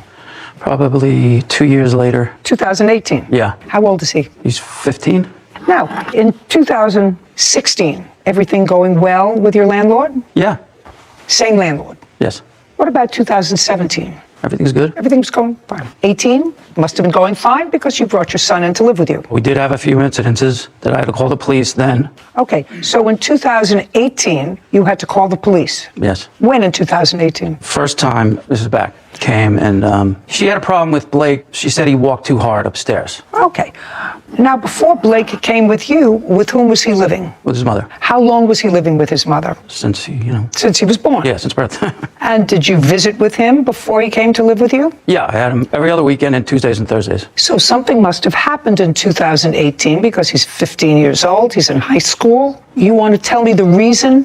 Angela, I want you to bear in mind, this is my business. Yeah. You want to tell me why your son came to live with you? And if you just want to say to me he and his mother weren't getting along, I will accept that. No, that's not why. She wanted to move to Florida, and she said I could have Blake. Interesting. Okay, so the first time you started to have trouble was when your son came and Mrs. Back said that he was walking too loud, making too much noise upstairs. Yeah. And how did she communicate that with you? Well, Mr. Back was really the one who had the problem at night. Because Blake would go from his bedroom to the bathroom, and he walked too loud. That was it. So what did you do? Well, that was that. I want to know why you called the police. Well, why you called the police was because finally, this was the following year when she... Just a second. So that was it. In 2018, they told you that your son was walking too heavy. Yeah. In the middle of the night, going from his room to the bathroom. Yeah. Okay, but that didn't require a call to the police. So I'm waiting. Well, this is not a well. You call the police. I want to me. tell you something. I've been a tenant for most of my life. I've never called the police on the landlord. So this is not an answer that starts with well. When was the first time you called the police regarding Mr. and Mrs. Back, and for what reason? She illegally entered my apartment. She used her key to come into my house. Okay, don't speak. I told you not to speak. Okay, I'm sorry. When did she use a key to come into your apartment? What time of the day? No, month? Of the day and, month? I don't remember. I mean, I have the police report. Oh, I'd like to see it. All that. Well, tell me. The door was open, Your Honor. Sorry. What part don't you understand? You want me to just grant his application and say goodbye to you? I'm sorry. Sorry. I know I had it. No, I have it, but it... You have it, but you don't have it. Well, it... Okay, so that was sometime, according to you, in 2018/19, she entered your apartment without your permission using a key. Yes. And as a result of that, what happened? Well, the officer came... It's not a well. Yeah, the officer So came. she came in and you found out that she'd been in your apartment. How did you... I was upstairs. I was in the apartment and she came in. Oh, she used her key Yeah. and came in and you were there. Yes. Tell me about that incident. So she came in. She confronted Blake, then I went upstairs. Just a second. She confronted Blake and you went upstairs. Upstairs from where? From downstairs. We were coming home. She came running down the block, saw that we were home, and started telling Blake that he walks too loud. You're walking too loud. You're walking too loud. Just a second. She's in the street. She was coming. She's coming. She's coming. You back. said you were outside. You were outside. First you tell me, if I'm not mistaken, Whitney, he said he was in the apartment when she came in. Is that correct? Yes. Okay. First you told me you were in the apartment. That's not accurate. This happened outside. Yeah. Yeah. So it happened outside and she was yelling at your son that he was walking too loud. Yeah. Yeah, not yeah, yes. Yes. Okay. And now she's outside coming from the beach. She's telling him, you're coming inside, keep going. Then we went inside. I said, okay. Just a second. I said, okay, I'll tell him to walk a little softer, levitate a little bit. And we went inside and I got onto the phone talking to somebody. I guess she heard me talking and she opened her key and came up the stairs and started yelling. I wasn't yelling at Blake. I wasn't doing this to Blake. I wasn't doing that to Blake. All right, next. Next, I'll tell you what this case is about so that everybody understands what this case is about. You're claiming that they illegally evicted you. That's one thing. You claim that they have your security deposit. And what else do you want? You say that there was a simple assault because when yelling at you, one of them spit on you. It was a lot more than yelling. I don't care what's yelling. Nobody hit you. That's either a yes or a no. No. Caption coming up. You panicked. Yes. Because somebody was looking for your father and you knew it was the landlord. No, I didn't. I thought someone was trying to break in. Blake, let's get real, okay? Let's stop with the scripted scenario that your father is giving you. Because if don't speak. A courthouse. The Judy Justice logo appears. In the courtroom, Daniel, Diana, and Donald. Daniel Schumann claims his former landlords, Diana and Donald Back, owe for an illegal eviction, security deposit, and an assault. Diana and Donald are countersuing for apartment damage. Now, illegal eviction, return of security deposit. And you lived there until when? Until June of this year. Now, in June, something happened, and that's where your girlfriend has some information, because it was June 3rd. You are Gina. Yes. Perfect. You and Gina were in bed asleep. Does Gina have her own car? Yes. Do you have a car? Yes. So that's two cars. Yes. Where are you supposed to park? Well, we don't have a driveway, so you can park on the street if you want. Okay, so you weren't parked anywhere near the house? No, across the street. Correct? Yes. So his cars weren't blocking yours? Yes, they were. Where was your car parked? My car was parked out front behind his disabled spot that he has for himself and only him. Just a second. Behind. There's a disabled parking spot on a public street? Yes, but it's only his, for his number only. So no one else can park there or they get ticketed or and towed. Even if you're disabled. Yeah, even if you're disabled, you're not allowed. Did you get a spot assigned to you, sir, assigned to your car because of a disability? Yes. What's the nature of the disability? I had 2 cracked vertebrae in my neck. I dislocated my left shoulder. I have herniated and ruptured discs in my lower back and nerve damage down my left leg. So you have a place to park? Yes. Were you or your girlfriend Gina in any way blocking Mr. and Mrs. Back's car? No. Okay. Did you see where they were parked? Yeah, she was parked on the street in front of the house. Their car was parked in the street in front of the house? Yes. Okay. Go. June 3rd. Where was your car? So my car was parked behind his disabled spot. My husband came in and showed me a ticket that was on my car, and I couldn't understand it because there's no meters or anything. And when I went to look at the ticket, it took me a little time. I checked it. It was for unregistered vehicle. First time in my life I've ever done something like that. I went online right away because I said, I know I did this in April in my mind because I do everything online. Obviously, I never sent it through, and I didn't realize it. Cops in the town have a scanner. They scanned my car. They gave me a ticket. I'm responsible for that. I understand that. But when I spoke to the cop, he said... Now, don't tell me what the cop said. I can get a ticket every 12 hours. So I panicked. I said, okay, I'm going to try. Now I understand what's happened. But I needed to get my car Just a second. closed. So now I understand what happened. She got a ticket parking on the street. And the ticket for parking on the street was for having an unregistered vehicle. Yes.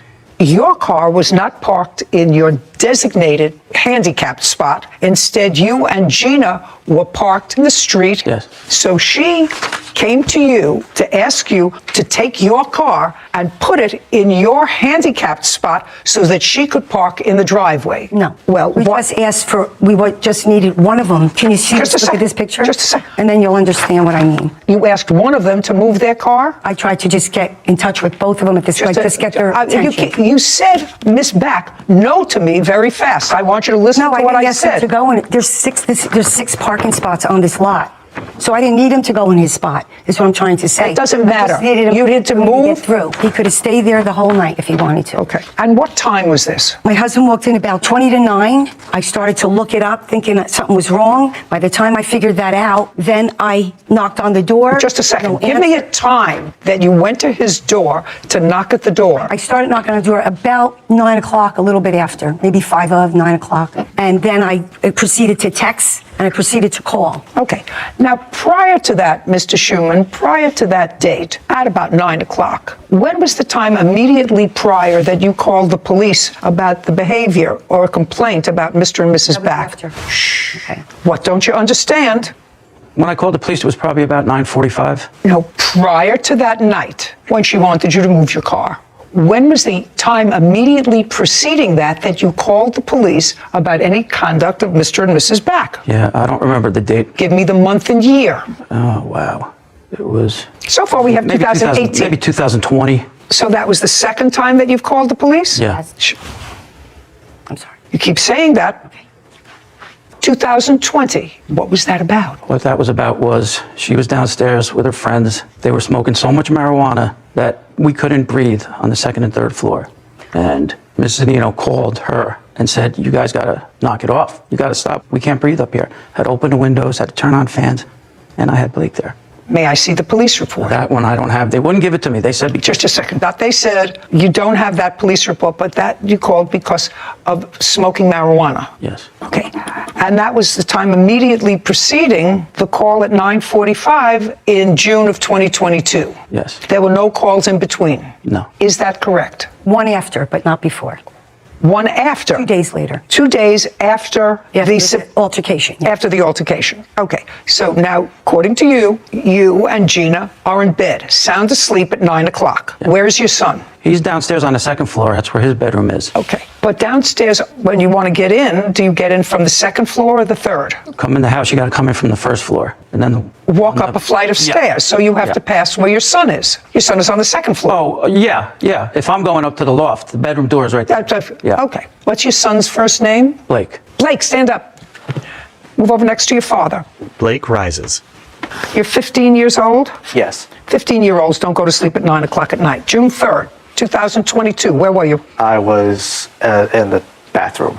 You were in the bathroom? Yes. All night? No, not all night. Well, when were you in the bathroom? Around 9:30. When did you hear banging on the door? It was around that time. It was around 9:30? Yes. What did you do? Well, I didn't know what was going on. No, you heard banging at the door? Yes. Did somebody say something? Not well. Look at me. All you have to do is remember this. Don't speak, Mr. Schumann. Don't speak to him. No, he's nervous. Don't speak to him.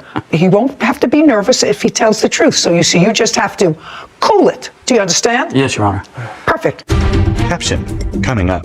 The people who call the police on you all the time, you're going to get down on the ground, kiss the ground, and say, thank God for they're not in my house anymore. Do you understand? Kind of. He's happy. What do you mean, kind of? Well, what do you mean, I wasn't ready for the change at the time. You sound ridiculous.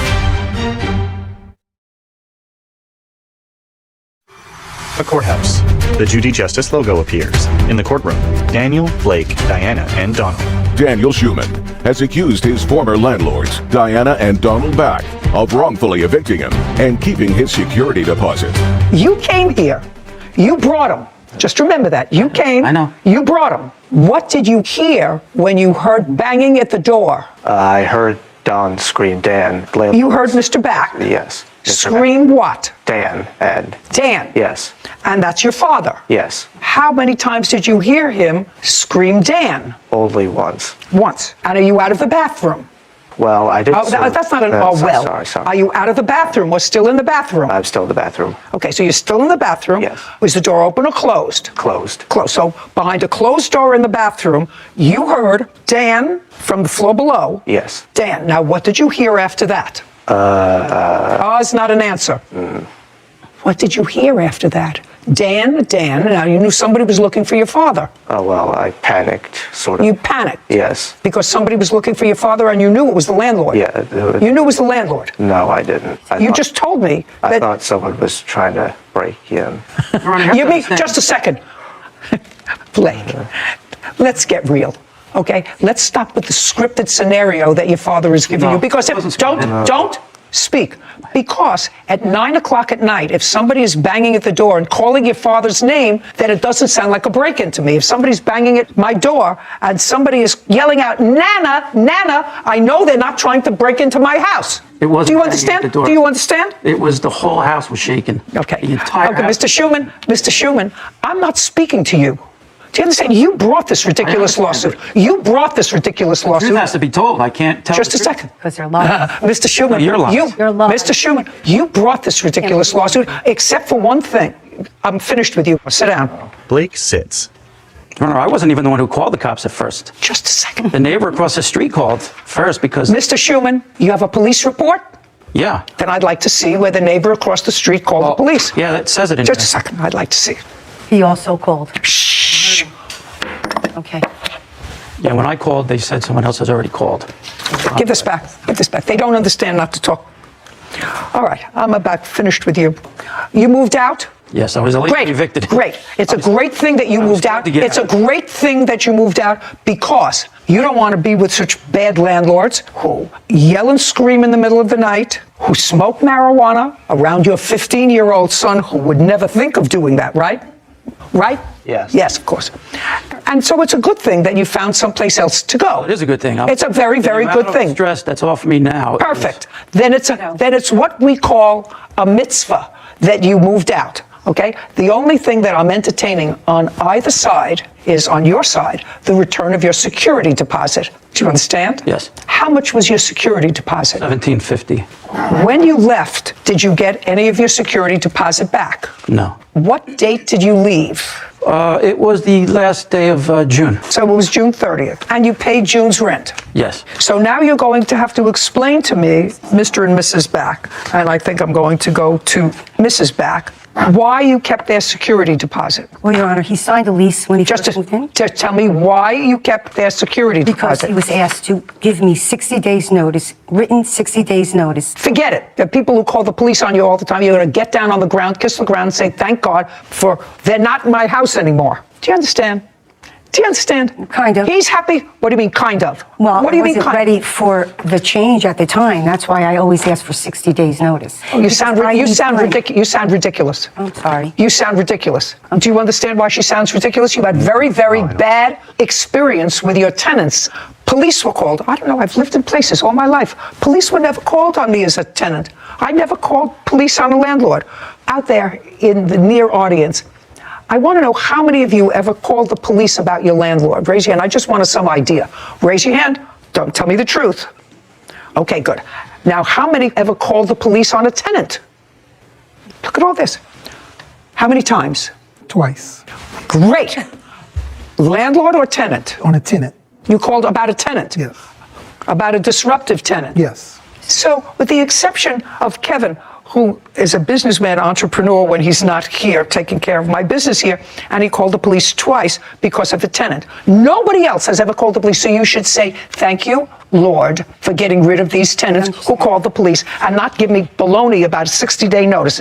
Now, if that's why you kept their security deposit, which is what you said to me, then he gets a security deposit back, $1,750. And that's the only reason you gave me. It's $1,725, but Just a second. Finish. $1,725. You did finish. I said, what was the reason? I asked you twice. Well, what was the reason? And what was the reason? I was letting him go from the 17th when he texted my husband to the 17th. The only thing I wanted in return is access. He said, no, see you in court. So I turned around and held him to his lease. Very good. Not here. Not here. $1,750. He gets a security deposit back. $1,750 or $1,725? It's $1,750. Take a look. Let's get the number right. The lease. This is fascinating. He signed his lease that says $1,725. Okay.